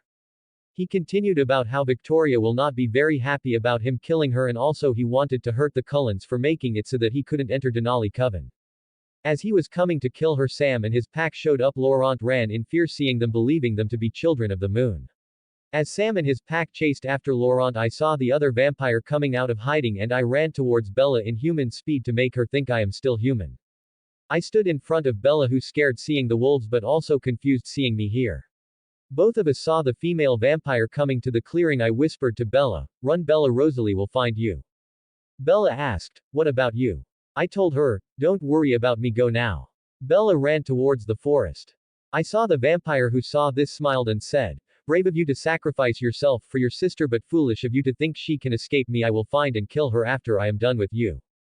I knew who this is and I know my existence probably changed some things in this world. I have stay alert. Killing her won't be hard since she seems to believe me to be a simple newborn, for now, that is. Author's note. I don't have an idea how to write fight scenes, so it is probably going to suck. Rosalie Pav. Even though I was angry at Carlisle and Esme at first, the anger slowly went away. I had forgiven them since they slowly started to understand what they did was wrong, and also they are trying to stop favoring Edward. I spoke to Esme and Carlisle, who were happy that I had forgiven them, but I did not regret staying with Matt one bit. Matt and I spent most of the time patrolling the woods, or he spent time with me in our new house. We just did everyday things, cooking and stuff. We just took pleasure in such small things. I was thinking how I am very grateful for having Matt in my life. He just made it so much better. I was going to call him when I got alerted by Matt mentally telling me that Bella is in trouble. I sped towards her location. As I saw another vampire running towards Bella, I easily tackled him. Both of us recovered from it. He tried to punch me. I easily dogged it, grabbed his arm and easily cracked it. The guy was more of a brawler. I mentally thanked Matt since sparring with Matt made me really proficient in hand-to-hand combat. He jumped away in pain. Even with an arm gone, he just seems to get angry, then scared and sped towards me, tried to kick me. I easily blocked his kick. I then did a low kick which made him lose balance and fall. I then held him in place with my leg on his throat and asked, "Who sent you here?" The guy replied while still trying to get out, "Victoria. She wanted to make sure the job gets done and wanted to kill their father." I replied with a smirk, "You're lucky my boyfriend didn't get you." I didn't want to risk it, so I took out the laser dagger Matt gave me and cut his head clean off, then started to break some branches, then lit his body on fire. I saw Bella, who saw the fight, look at me in shock. I asked her, "Are you okay?" She just nodded and replied, "Matt is alone there, he might need your help."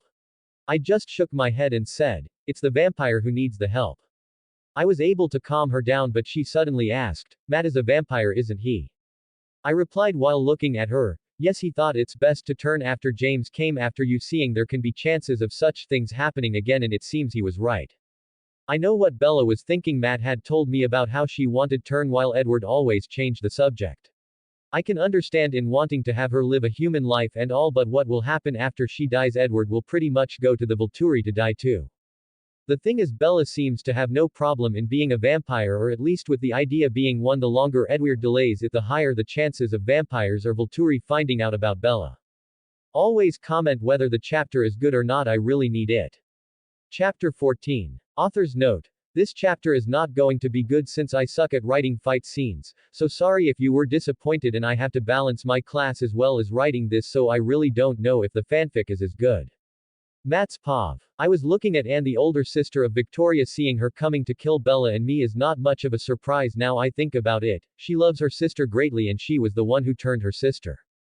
She lived a happy life, killing and drinking human blood without care, with her coven until Volturi decimated her coven. She was supposed to have died while the only Victoria escaped and Heidi was recruited, but it seems she escaped and her power is different. She can feed on any emotion, love, hate, anger, etc., and boost all her passive abilities, her strength, speed, dexterity, etc. I looked at her and acted confused and said, "You look like an older Victoria. That means you are her sister or just a lookalike." Anne smiled and replied, "Yes, I am her sister. I came to kill your sister Bella. We used Laurent as bait for the wolves, and don't worry, my friend will take care of your sister." I nodded and said, "Now let's get this over with." Anne replied with a smirk, "Don't worry, I won't make it quick." She sped towards me. I was seeing her slow motion because of upgraded spider sense from Victoria. I took my laser dagger and easily dodged it and stabbed her in the back. Anne, who felt the stab, was in pain and was alarmed and jumped away to make a distance between us. She looked at me and said, "What, even if you are a newborn, my strength and speed should exceed you greatly." I smirked and replied, "What do you think? I am stupid to tell you my ability, and you can't escape now since I made sure of it. I made force around the place with defense drones and I could have killed you easily. Where is the fun in that?" Anne turned serious and said, "You still think you can win? I will show you." Anne was using her ability. She boosted all her passive abilities and sped towards me to punch me in the face. I must say, if that punch connected, then I would have my head disconnected from my body. That is, if I am a normal cold one. But she was still too slow to fight me. I once again dodged. Then I just did back kick which made her crash into a tree. I saw she kick mostly connected her arms which she brought to defend. It had cracks all over it. If I kicked her at that spot again that arm will get broken for sure, but it regenerating fast. I asked Anne innocently, Anne, do you think I can win now? My only thoughts while fighting were, I am playing with my enemy too much but insta-killing them seems boring. Anne got up holding her hand which was in pain and yelled, you little twerp, when I get you I will make your death very painful. She seems to use just her strength and speed, no technique, nothing. She once again sped straight toward me again. She was moving in slow-mo. I just sped toward her, did side back kick which connected to her stomach. I felt her skin crack and she was sent sliding back. I asked Anne sarcastically, what happened? Were you not going to make my death painful?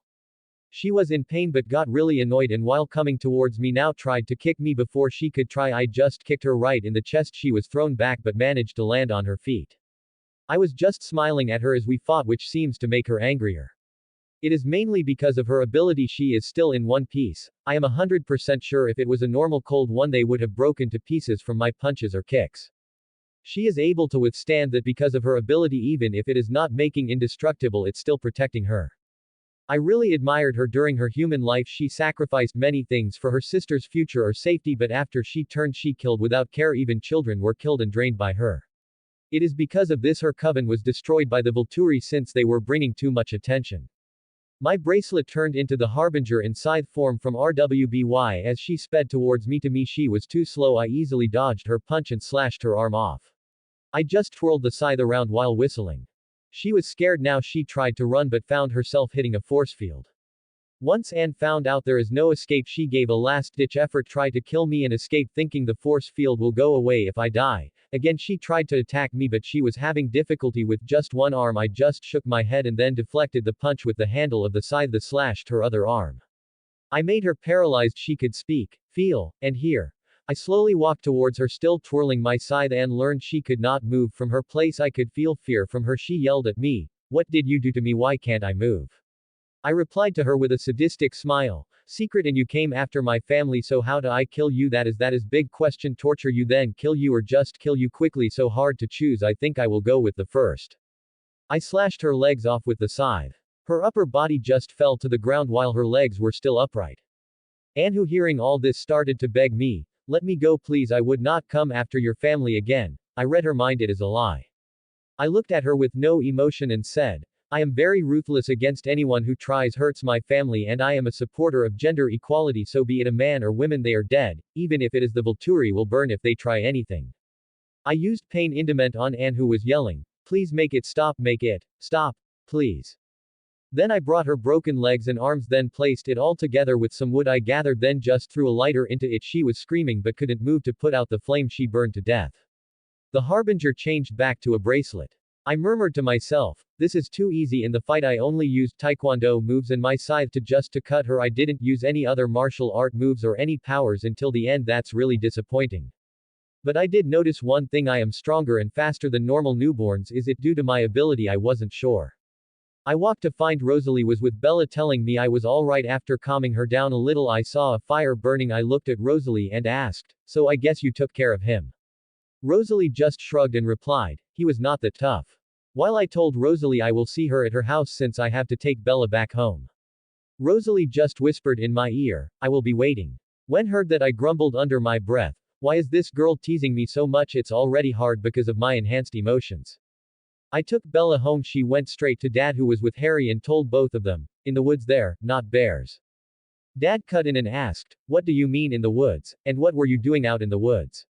Bella once again continued, no, they are wolves, huge wolves. Harry Clearwater asked Bella, are you sure about that, Bella? Bella replied to Harry, both Matt and I just saw them, they were after something. Dad was skeptical and asked me, Matt, you saw them? I replied to Dad, I didn't see them, I only saw Bella in the clearing. Dad looked at Bella and asked, Bella, did you actually see wolves? Bella just nodded her head. Dad asked Harry, alright, well Harry, do you like to go hunting, getting some guys together? Harry replied reluctantly, so, yeah, I will just. I followed Harry who whispered to me, how did she find out? I replied looking at him, 3 vampires entered the territory, one of them tried to kill Bella but Sam's pack arrived, that's when she saw them, Rosalie, and I killed the other 2. It was nighttime. I was about to go to Rosalie's place when Arthur alerted me about Jacob being below Bella's window. I saw him throwing stones at her window and Bella opening it. Bella seeing Jacob asked, "You scared me, what are you doing here Jacob the 2 at night time?" Jacob cutting in saying, "Back up, I am coming up." Bella tried to warn him, but when he tried to enter through the window and the idiot got tasered and fell to the ground groaning in pain making enough noise yo easily wake dad up. The guy couldn't escape like Edward since dad who came out hearing the sounds also Bella quickly shut the window and turned the lights out. I heard Bella whispering, "Let him face dad's questioning, he is on his own." I saw dad seeing Jacob question him why he is here the to half naked and what is he doing at night time the to below his daughter's room. I was smiling seeing this. While I was going to take my car and go I saw dad as I said, "Dad, I will be at Rosalie's place." Dad nodded his head. I went past him. I heard dad saying, "Please use protection." I blushed and nodded my head. Then I went to Rosalie's place just to spend the night there. Just don't ask what happened. The next day I was making breakfast for a change. My cooking is good. Rosalie came to eat breakfast. Author's note. I saw a lot of people asking for lemon. I will try but no promises okay. Rosalie asked me curiously, "Who is that vampire that you fought yesterday?" I replied looking at her, "She was Victoria's older sister. She was sent by Victoria to kill Bella. Laurent was used as bait to lure Sam's pack away, but Victoria doesn't seem to know about me turning into a vampire. Are you still being here?" I read Anne's mind to see that she only found out I was a cold one once she got here. Rosalie nodded understanding. I told her with a smirk, "I found another idiot like your brother who tried to get into my sister's bedroom through the window." Rosalie curiously asked, "Who?" I looked at and replied grimacing, "Jacob Black. The guy's obsession is really getting on my nerves. Even your brother stalked her. It's mostly because of finding her being his mate. Added to that he couldn't read her mind. Even then I found it creepy." Rosalie replied to me, "You told me your sister is rejecting all his advances and even then he is still pinning after her." I looked at Rosalie sadly smiled and said, "The guy just doesn't seem to take the hint." I only thought, can't say I am surprised after changing into a shapeshifter and knowing about imprinting. Jacob tried to forcefully imprint on Bella. That's not how imprinting works. You can't forcefully imprint on a person. We finished our breakfast. We were on our way to school when I got a call from Sam telling me about Bella found about shapeshifters. I told Rosalie to go to school taking the car. I then went to Sam's house. From what I know they will probably bring Bella here. I reached there to be greeted by Emily. "Hello Matt, I am sorry Sam is not home right, I will call him if you want." I replied smiling at her, "Don't worry, Sam called me, he will probably come soon." Emily just smiled and went to bake for the pack. I saw Embry and Jared who was bringing Bella who saw me and was surprised and asked, "So you know about them being werewolves?" I replied to Bella, "Yes, known for quite some time." I then saw Embry and Jared eating their food while Emily who saw Bella said, "So you are the famous Bella Swan, Matt's sister." Bella smiled and said, "So you are Emily, Matt spoke about you and Sam." Emily smiled and replied, "Yes, we just got engaged." I smiled hearing that they are moving at a good pace. It seems imprinting really makes it easy for both of them to understand each other's feelings. I told looking at Embry and Jared, "So you took care of Laurent right?" Embry smiled and replied, "He was easy." I could see Sam others coming inside. I told looking at everyone, "Don't become overconfident, you guys are fast as them. I will give you that, but they are stronger than you and some have special abilities, so be vigilant okay? Just like Moody says, constant vigilance." Sam and everyone except Jacob just looked at me and nodded while Jacob spoke up. "The Dreads guy was easy to take out." The rest of the pack groaned at Jacob's arrogance. I looked at Jacob and said, "You think every other vampire is the same as Laurent? Then you are an idiot. There are many with extra abilities out there who can kill you. And don't forget you took out Laurent with numbers not alone, so don't be so arrogant about it."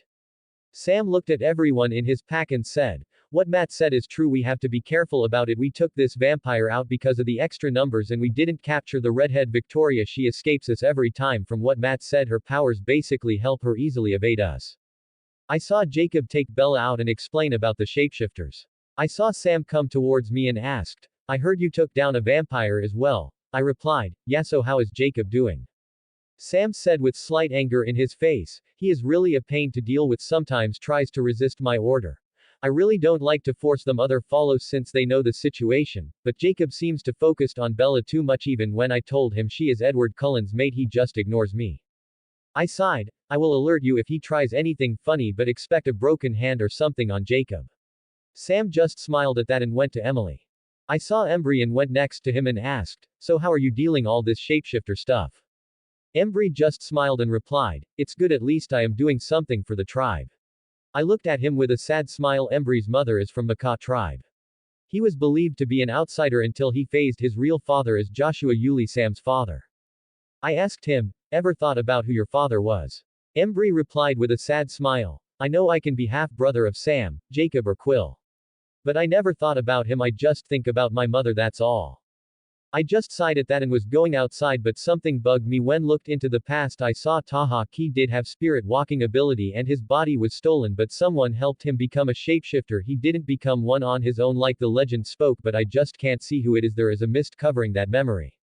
Same with the cold ones. I saw the first cold one was powerful and his ability makes him really dangerous, but I can't see who created him. It's the same mist covering it. I was thinking about both the cold ones and shapeshifters. The cold one was made by someone they did not develop on their own. Same with the shapeshifters, someone helped them become what they are now. I guess I will find out who it is in time. Bella came back with Jacob. I told Jacob I will go with Bella. He didn't have to worry about her. He was definitely annoyed by my interference. Also, Bella seems happy about going with me than Jacob. As we were going back in her truck, I asked Bella, so Jacob told about being a shapeshifter, right? Bella replied while still looking outside, yes, it is crazy in a sense, but I should have guessed it. Jacob had told me about his tribe descended from wolves and Cullens were being the enemy tribe and all. I can see she is looking at the cliff diving area at the end of the forest. I mentally thought, so she is gonna try and see Edward by cliff diving. She is going to do something dangerous again. I will have to rescue her just before Jacob gets her. I saw Dad and Harry going to hunt the wolves. Through my spy probes I saw Victoria on one of the trees. I know Harry dies here, but even if I save him he still dies of a shock. Seeing Leah being the shapeshifter, or even if makes his heart healthy, he still dies killed by Riley. It is better for him to die like this. I saw Harry getting lifted by Victoria then rescued by Sam, who chases after her with the rest of the pack. I sighed, whispered to myself, it is best for him to die like this. The route is Harry dying from a heart attack. Seeing Leah transform will only lead to Leah blaming herself for her father's death. I was alerted by Arthur that Bella is going to the cliff diving location. I sped towards there with Rosalie going after Victoria to help the pack. I saw her jump. I looked down and thought, what is this girl doing? I jumped after her. Seeing she is drowning, I saw Jacob jump, but I was able to get her before him and brought her to the shore and performed a CPR. Bella, who spits out water in her system, looked at me. I looked at Bella and said with slight, you know sis, you seem to go after trouble, and please don't do anything stupid like this again. I mentally thought, knowing you this will happen again. Bella replied, not looking at me, I just wanted to do cliff diving. I rolled my eyes at that and asked, really, or is it seeing Edward? Bella was crying and replied, it still hurts. I just see him when I am in danger. I always wish for it to be real. I know Rosalie stayed back for you, but he just left me saying I am not good enough. I did not want to see her crying. Looked at the beach, said, I don't know what you are going through since Rosalie stayed back, but Edward didn't leave because of you not being good enough. It is because he feels strongly that if he turned you, you would be a soulless monster barred from heaven.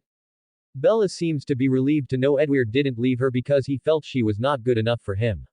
Bella replied, so that is why he won't turn me. I know Edward is not against turning Bella because it is more about his religious belief that vampires are soulless and cannot enter heaven after death. It's nothing to do with her not growing old and seeing her father or friends die, or even like Rosalie, who believes she will never able to have a family of her own. I saw Jacob looking at Bella. I caught his attention by saying, I will take her home. You can go back to your pack now.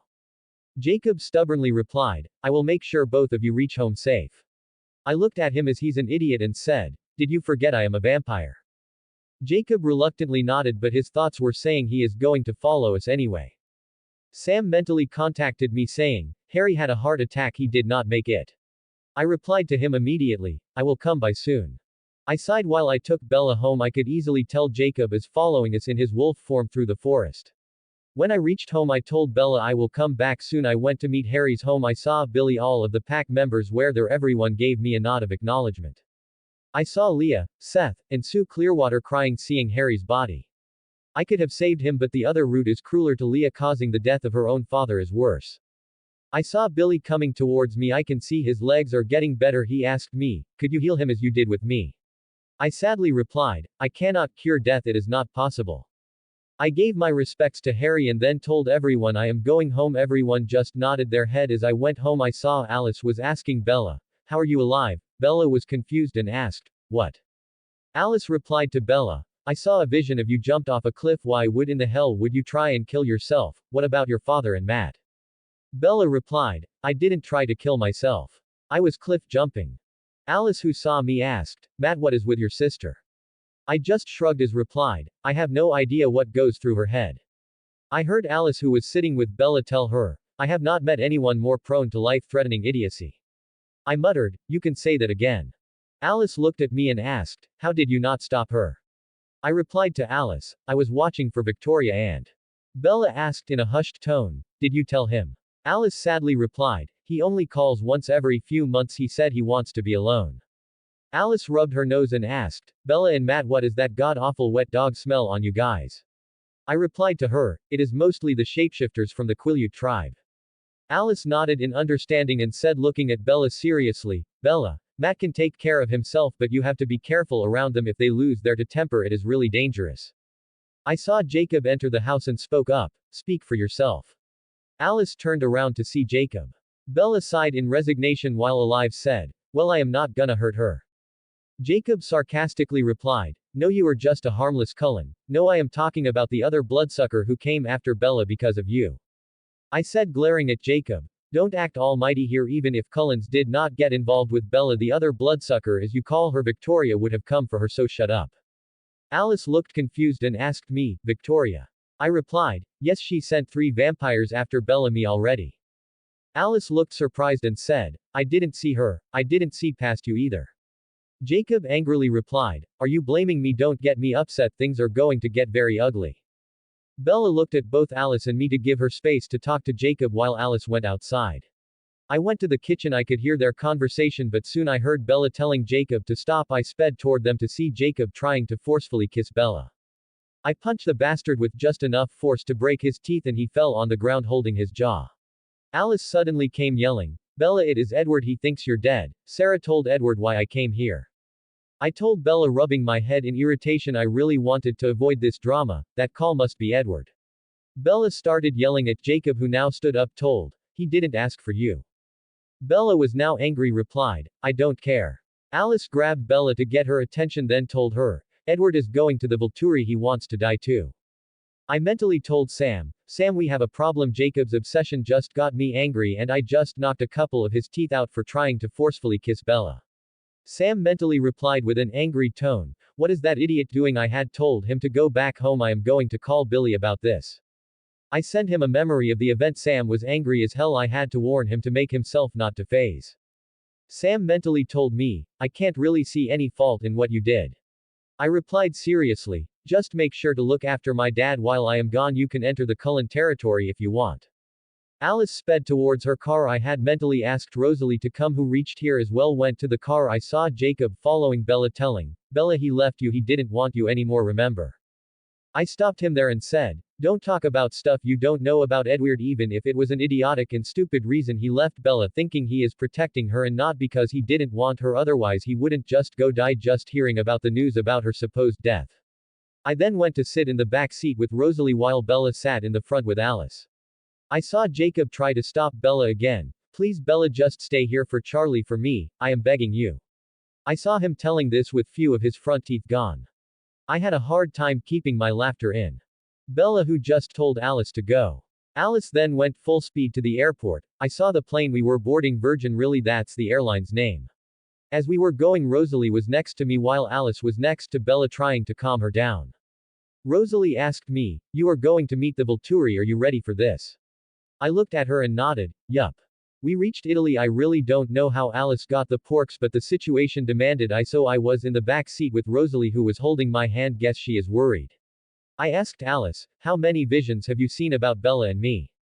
Alice looked confused but replied, 3 visions. I nodded, can I read your mind to see them? Lice nodded, her knowing I had my reasons to do this.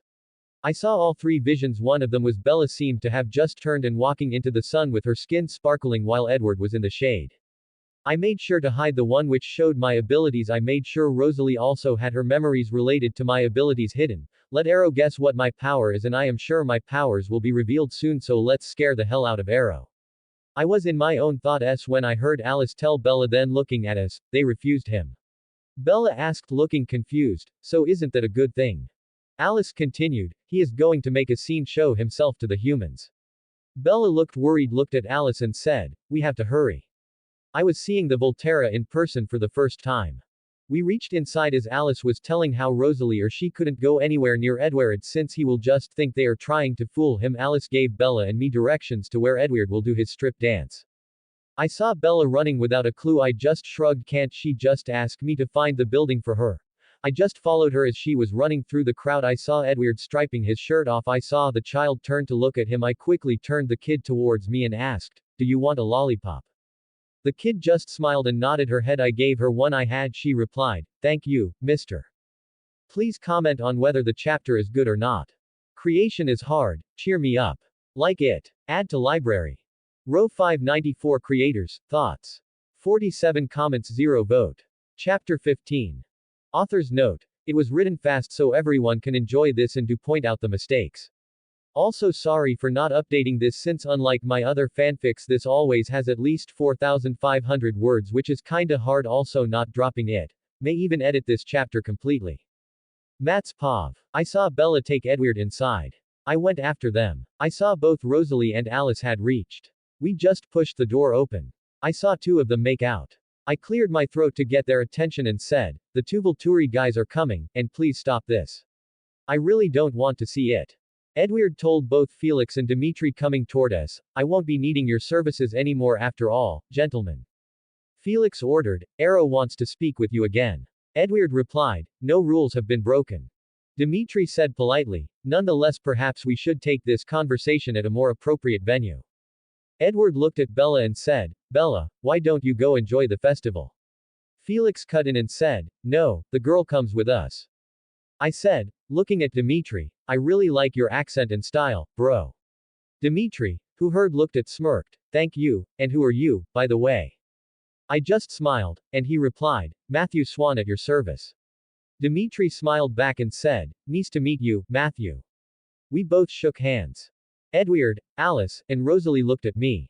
I shrugged and asked, what? Rosalie just shook her head and said, I don't know how you can stay calm in such a situation. Rosalie asked me mentally, aren't you afraid for your sister's life? I replied to her, no, she will be safe. I saw this, so I know nothing will happen to her. Rosalie nodded since she knew about my visions. I was literally thinking of Dimitri's life. He was born in Greece and transformed by the Egyptian coven's leader Amun. They were very close at the time. Dimitri saw Amun as a mentor, but Amun was just using him. From what I gathered from his memories, he wanted to be free from Amun's control even during his time with Amun. When the Volturi heard of Dimitri and his powerful gift, he was offered a place in the guard. He easily manipulated due to Chelsea's power over emotional bonds. The Volturi already had a tracker, but once they found out that Dimitri's power proved stronger, they had him replaced. Dimitri has been their tracker ever since anyone tried to elude the Volturi's grasp, usually out of fear of fatal punishment. Dimitri was in charge of tracking them down. As a tracker, he was significantly more talented than James and Alistair and known as the best tracker in the world. His power allowed him to follow anyone anywhere as long as he had physically encountered the individual or anyone who had encountered him. I pitied him. He just changed one prison for another. He will never be able free of Chelsea's control. I saw Jane coming telling both Dimitri and Felix to bring them to Arrow. I saw her. Another victim. Jane was born in England around 800 AD, an Anglo-Saxon woman, and a Frankish soldier.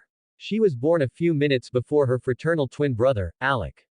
Both Jane and Alec had already started display abilities even as humans since anyone who was bad to them or their parents something bad happened to those people, but if they helped the twins, they would have good luck.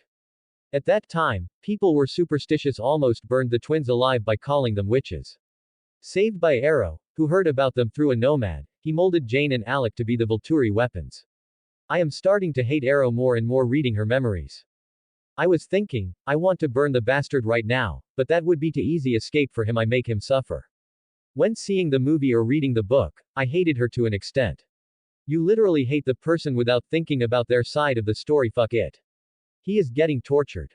I had no interest in Felix since he was basically Arrow's dog, even without Chelsea's control. Jane, Dimitri, and Felix were leading us to Arrow.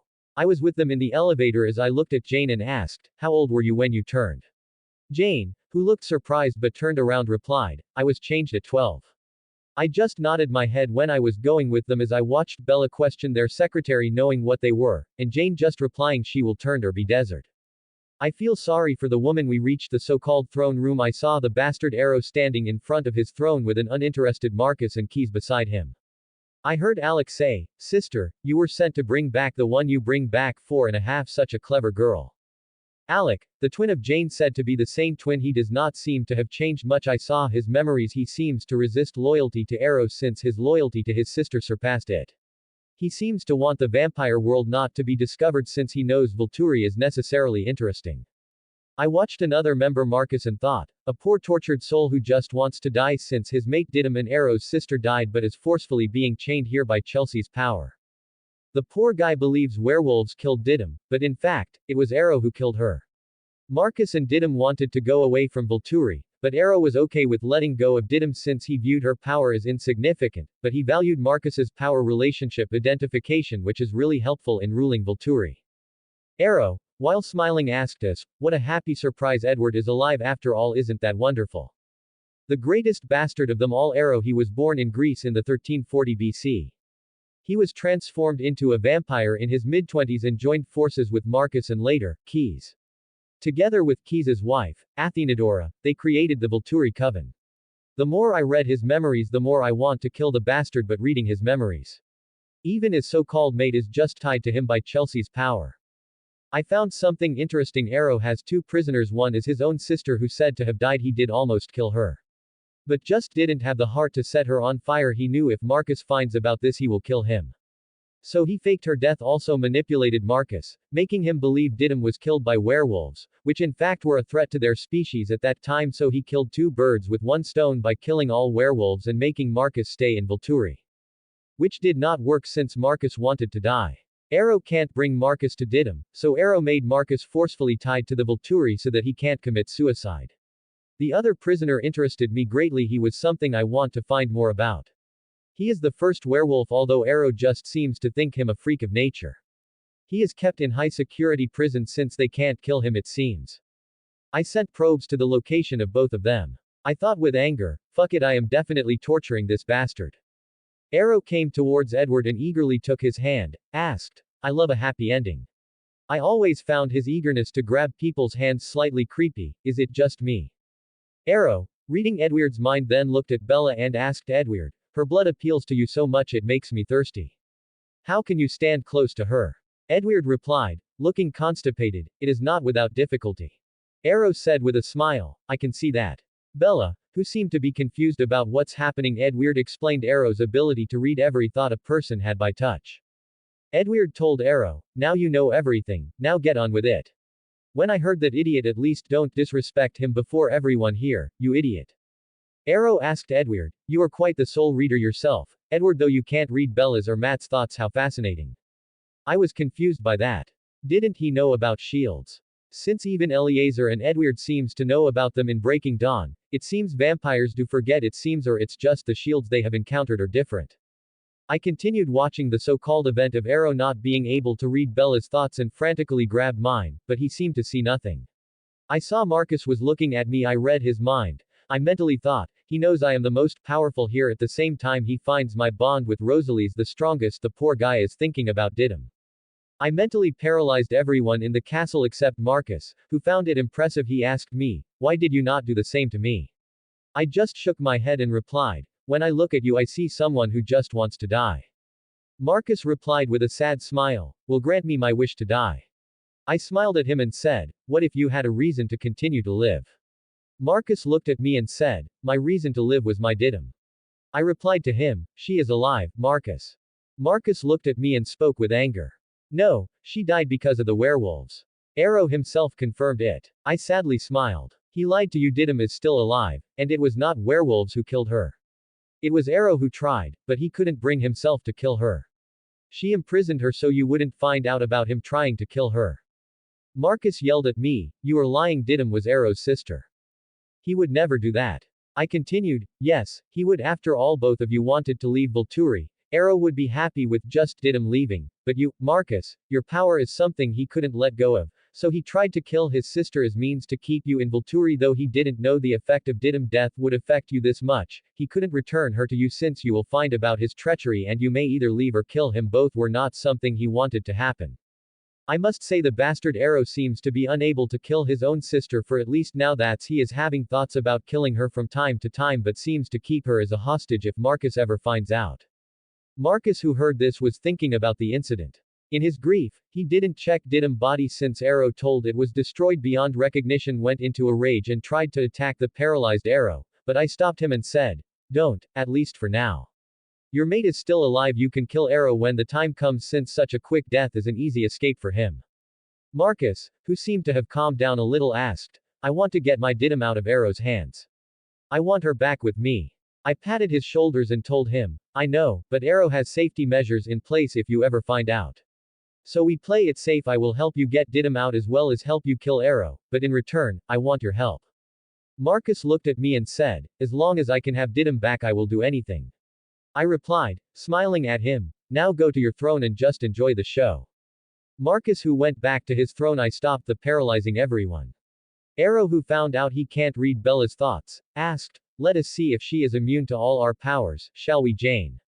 I gritted my teeth. This bastard is really testing my patience. Held Rosalie so she won't attack Arrow now. I saw Edward run towards Jane, but Jane used her ability Pain Illusion. Edward was unable to move even a step as he fell. Bella was begging to stop hurting Edward. While Alec was holding her in place, let him feel some pain after what he did to Bella. Arrow, who heard Bella's plea, asked Jane to stop. Arrow then asked Jane, "Go ahead, my dear." Gesturing to use it on Bella, then me. Jane said to both of us, "This may hurt just a little." She used her powers on Bella but nothing happened, the same as me. I was mentally upgrading the powers I got from Volturi. It's really a treasure trove here. Jane stopped her powers when she heard Arrow laugh and say, "Remarkable, both of them are unique, but what do we do with Isabella since Matthew has already been turned?" Marcus told Arrow from the background, "You already know what you are going to do, Arrow." I can feel hatred and anger from Marcus. He is really controlling himself from killing Arrow. Keyes spoke his part, "She knows too much, she is a liability." Arrow looked at Bella with a sad face then said, "Yes, she is Felix." Edward, who heard this, jumped to protect, so did Rosalie and Alice, but Felix, with his ability, is the strongest in melee since I copied his power. He seems to actually destroyed Edward with his ability. I saw as Rosalie had someone grabbing her by the neck, same with Alice, I had someone behind me. I paralyzed everyone but Arrow, who seems to notice there is no sound of fighting or screaming. He looked around to seem all were frozen in time. I released myself from Santiago's grip and started to walk towards Arrow, who asked me, "You did this, but how?" I just sped towards him, grabbed him by the neck and lifted him. I can see cracks appear on his skin. I was barely applying any strength. I threw him to the ground and grumbled, "I have start learning to control my strength once again." Arrow, who grew angry at what I did, sped towards me. I was just seeing him move in slow motion with the strength and fighting ability I got from Felix. I am easily 40 moves ahead of him. I decided to humor him since the upgrade I would barely feel his punch.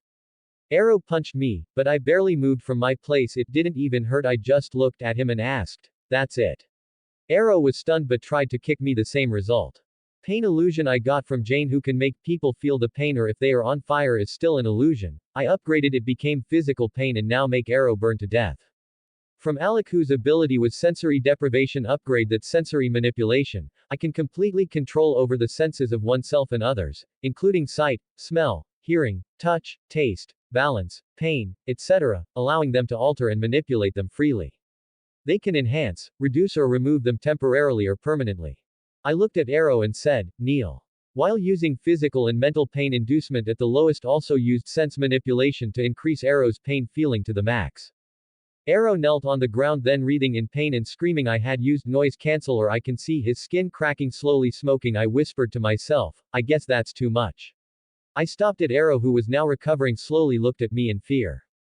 I looked at Arrows and thought, these two powers used together, the person will feel like he is in hell. Even when I just used sense manipulation and upgraded pain illusion with so low power, it seems to cause lots of damage.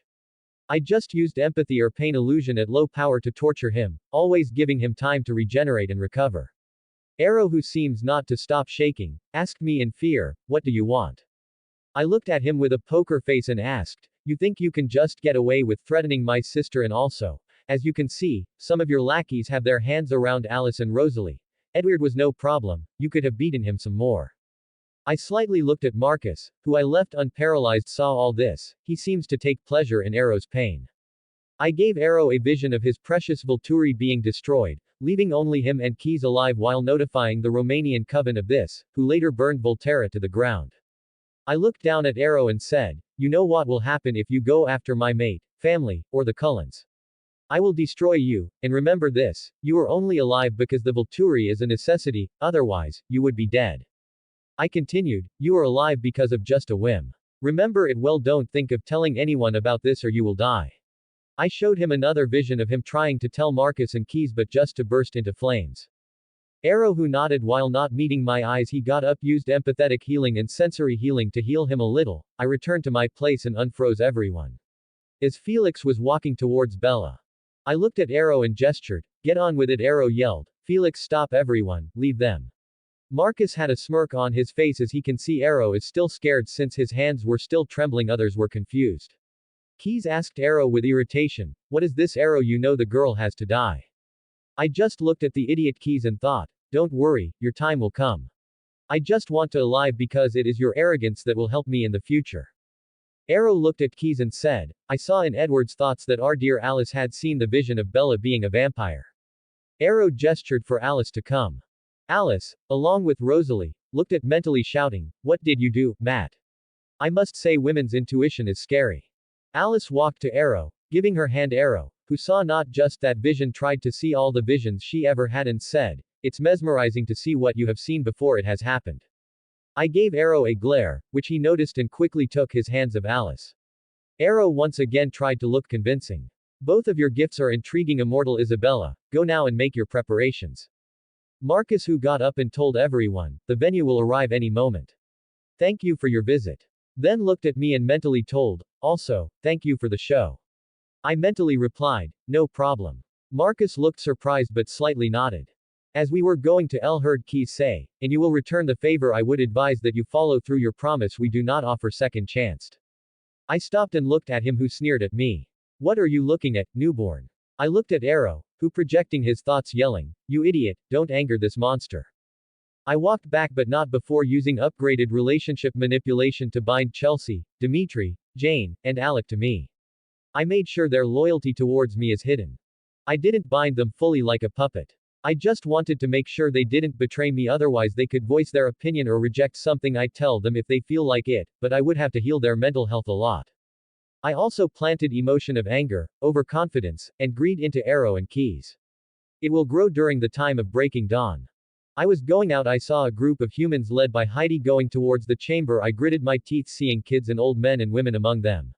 I once again paralyzed all in the castle, then mentally controlled all the vampires present in the chamber to eat the blood pills, then placed false memory of them having a great feast. Then cloaked of the humans changing their memories, then started mentally command them to go home. I manipulated the security cameras to make sure these people are not seen in any. I was in the car with Rest when Rosalie and Alice asked me, what did you do, Matt? I looked at both of them with a confused look. I don't know what you guys are talking about. I can tell Rosalie and Alice didn't believe that for a second. Rosalie looked at me and said, we are talking about this when we get home, or you are sleeping on the couch. I looked at her and said frantically, why the couch? I didn't do anything. Rosalie just folded her arms then looked outside. I mentally crying, what did I do to get the couch? I turned to Alice and asked her, Alice, can you take Bella home?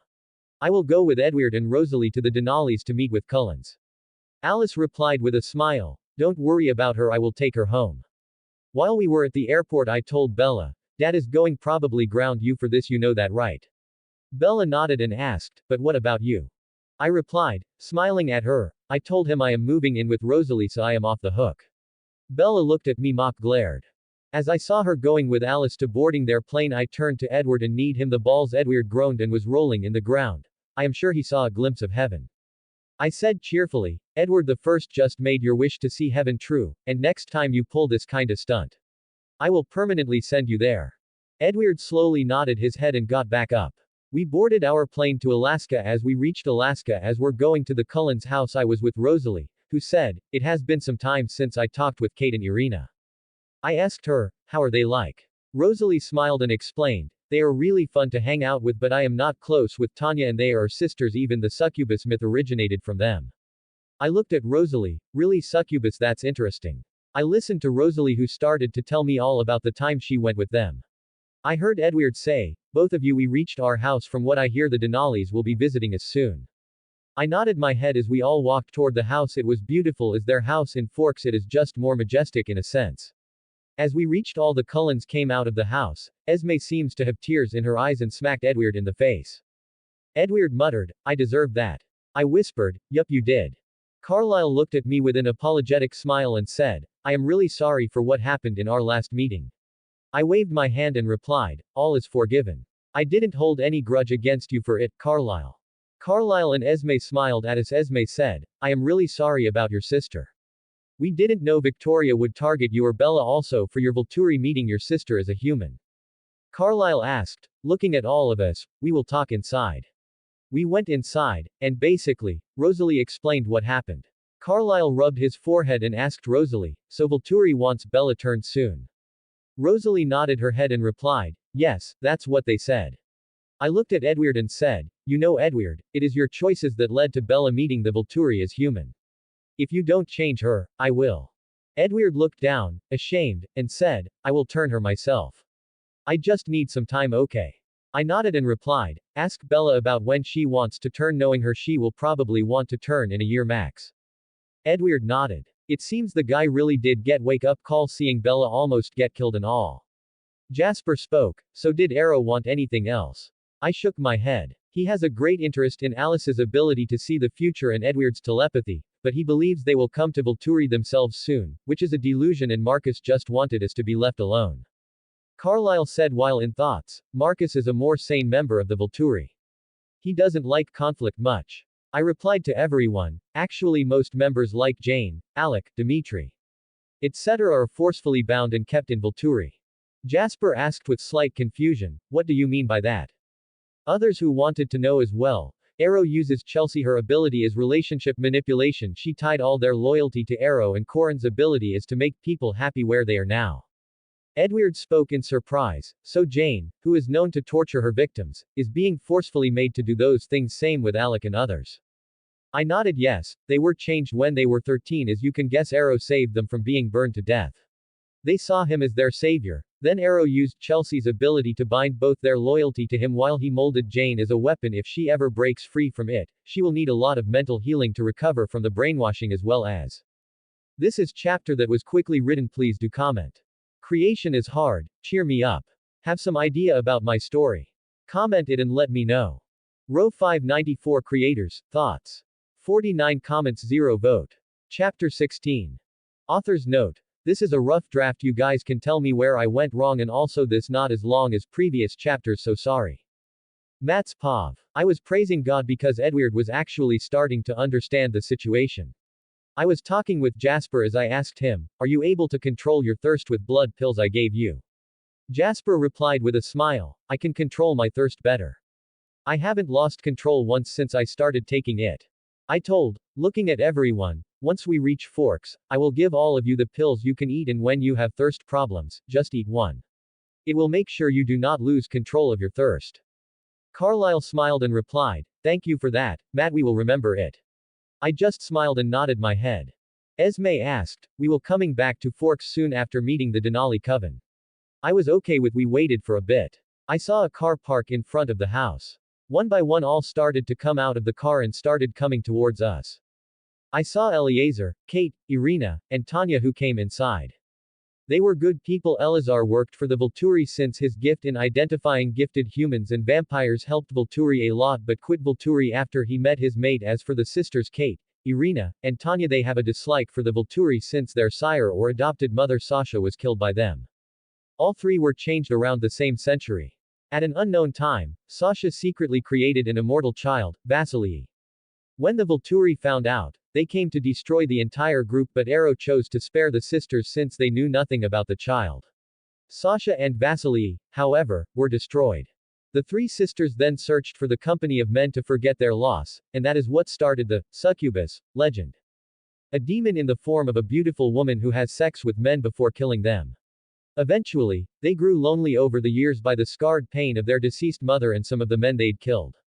Tanya decided to try a vegetarian diet. The main reason for this was to see if she could gain control to avoid killing men while having sex. The diet worked for them, and Kate and Irina joined her, soon moving to Denali and meeting Elazar and Carmen. I looked at each of the Denali sisters. Two of them are mates with my friends from Phoenix. I thought, seeing this, what a surprise. It seems I really have to call my friends to Forks soon. Elazar and Carlyle were greeting each other. I was holding hands with Rosalie as Kate and Irina were coming towards me. Kate was the one to speak first. Well, looks like Rosalie has found her mate. Rosalie smiled at that. Yup, he is mine. I replied seriously, just like she is mine and we are thinking of our wedding already. Rosalie punched me in the shoulder and said, no, we are not, least not yet. Last part was a whisper.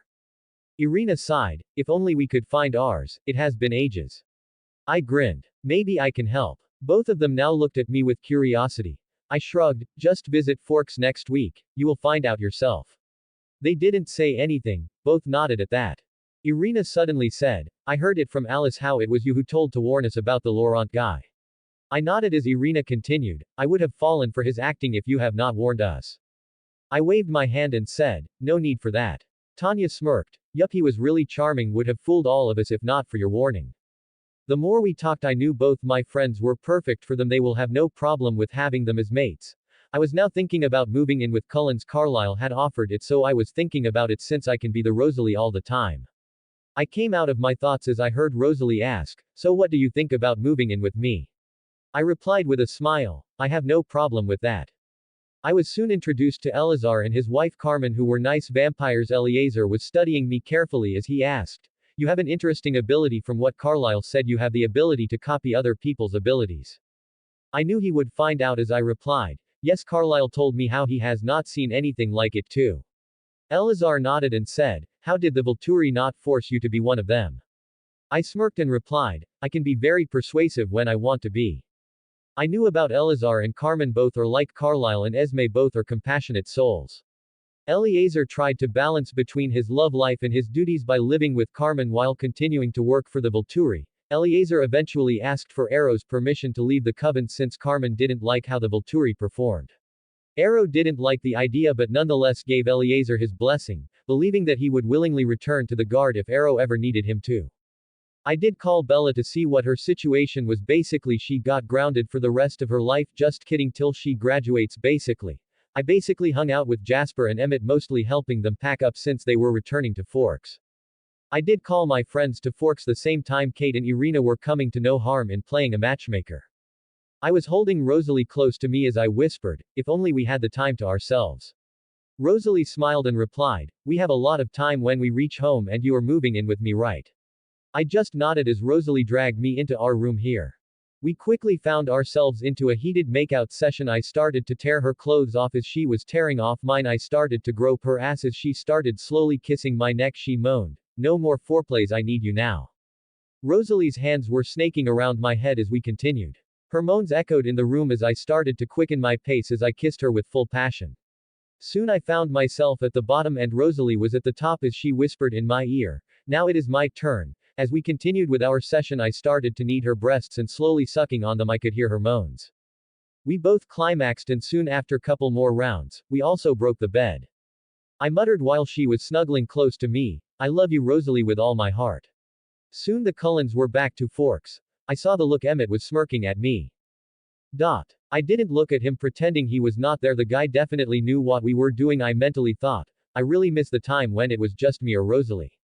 Author's note. First time writing R18 scenes, so it will not be any good, so sorry about this.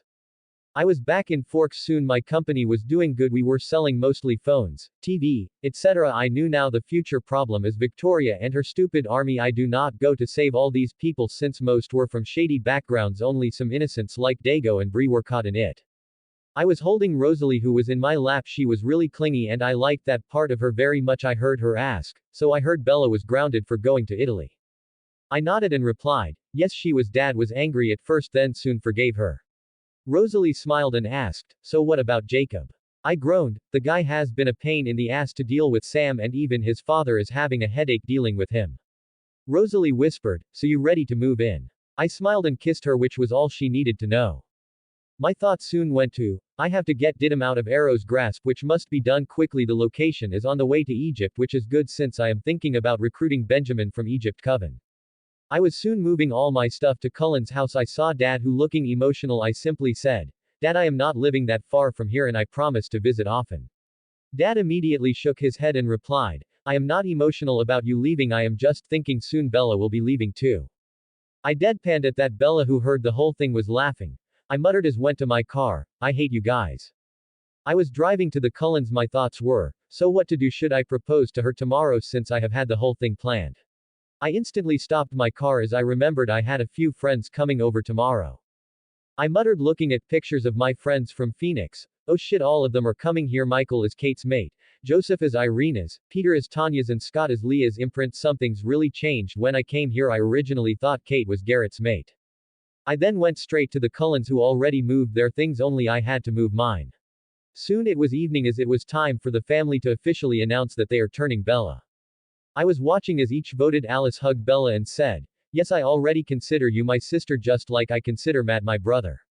Jasper smiled at Bella and replied, I also vote yes, even though with the blood pills Matt gave me. But it will really be nice to not want to kill you when I lose control of my thirst. Rosalie smiled. I am okay with it. Welcome to the family, Bella. Bella smiled and replied, Thank you, Rosalie. Carlisle and Esme smiled and sadly said, We are really sorry for leaving you here, Bella, and we already consider you a part of the family.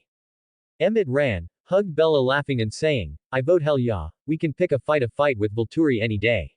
Sarah smiled and said, My vote is yes.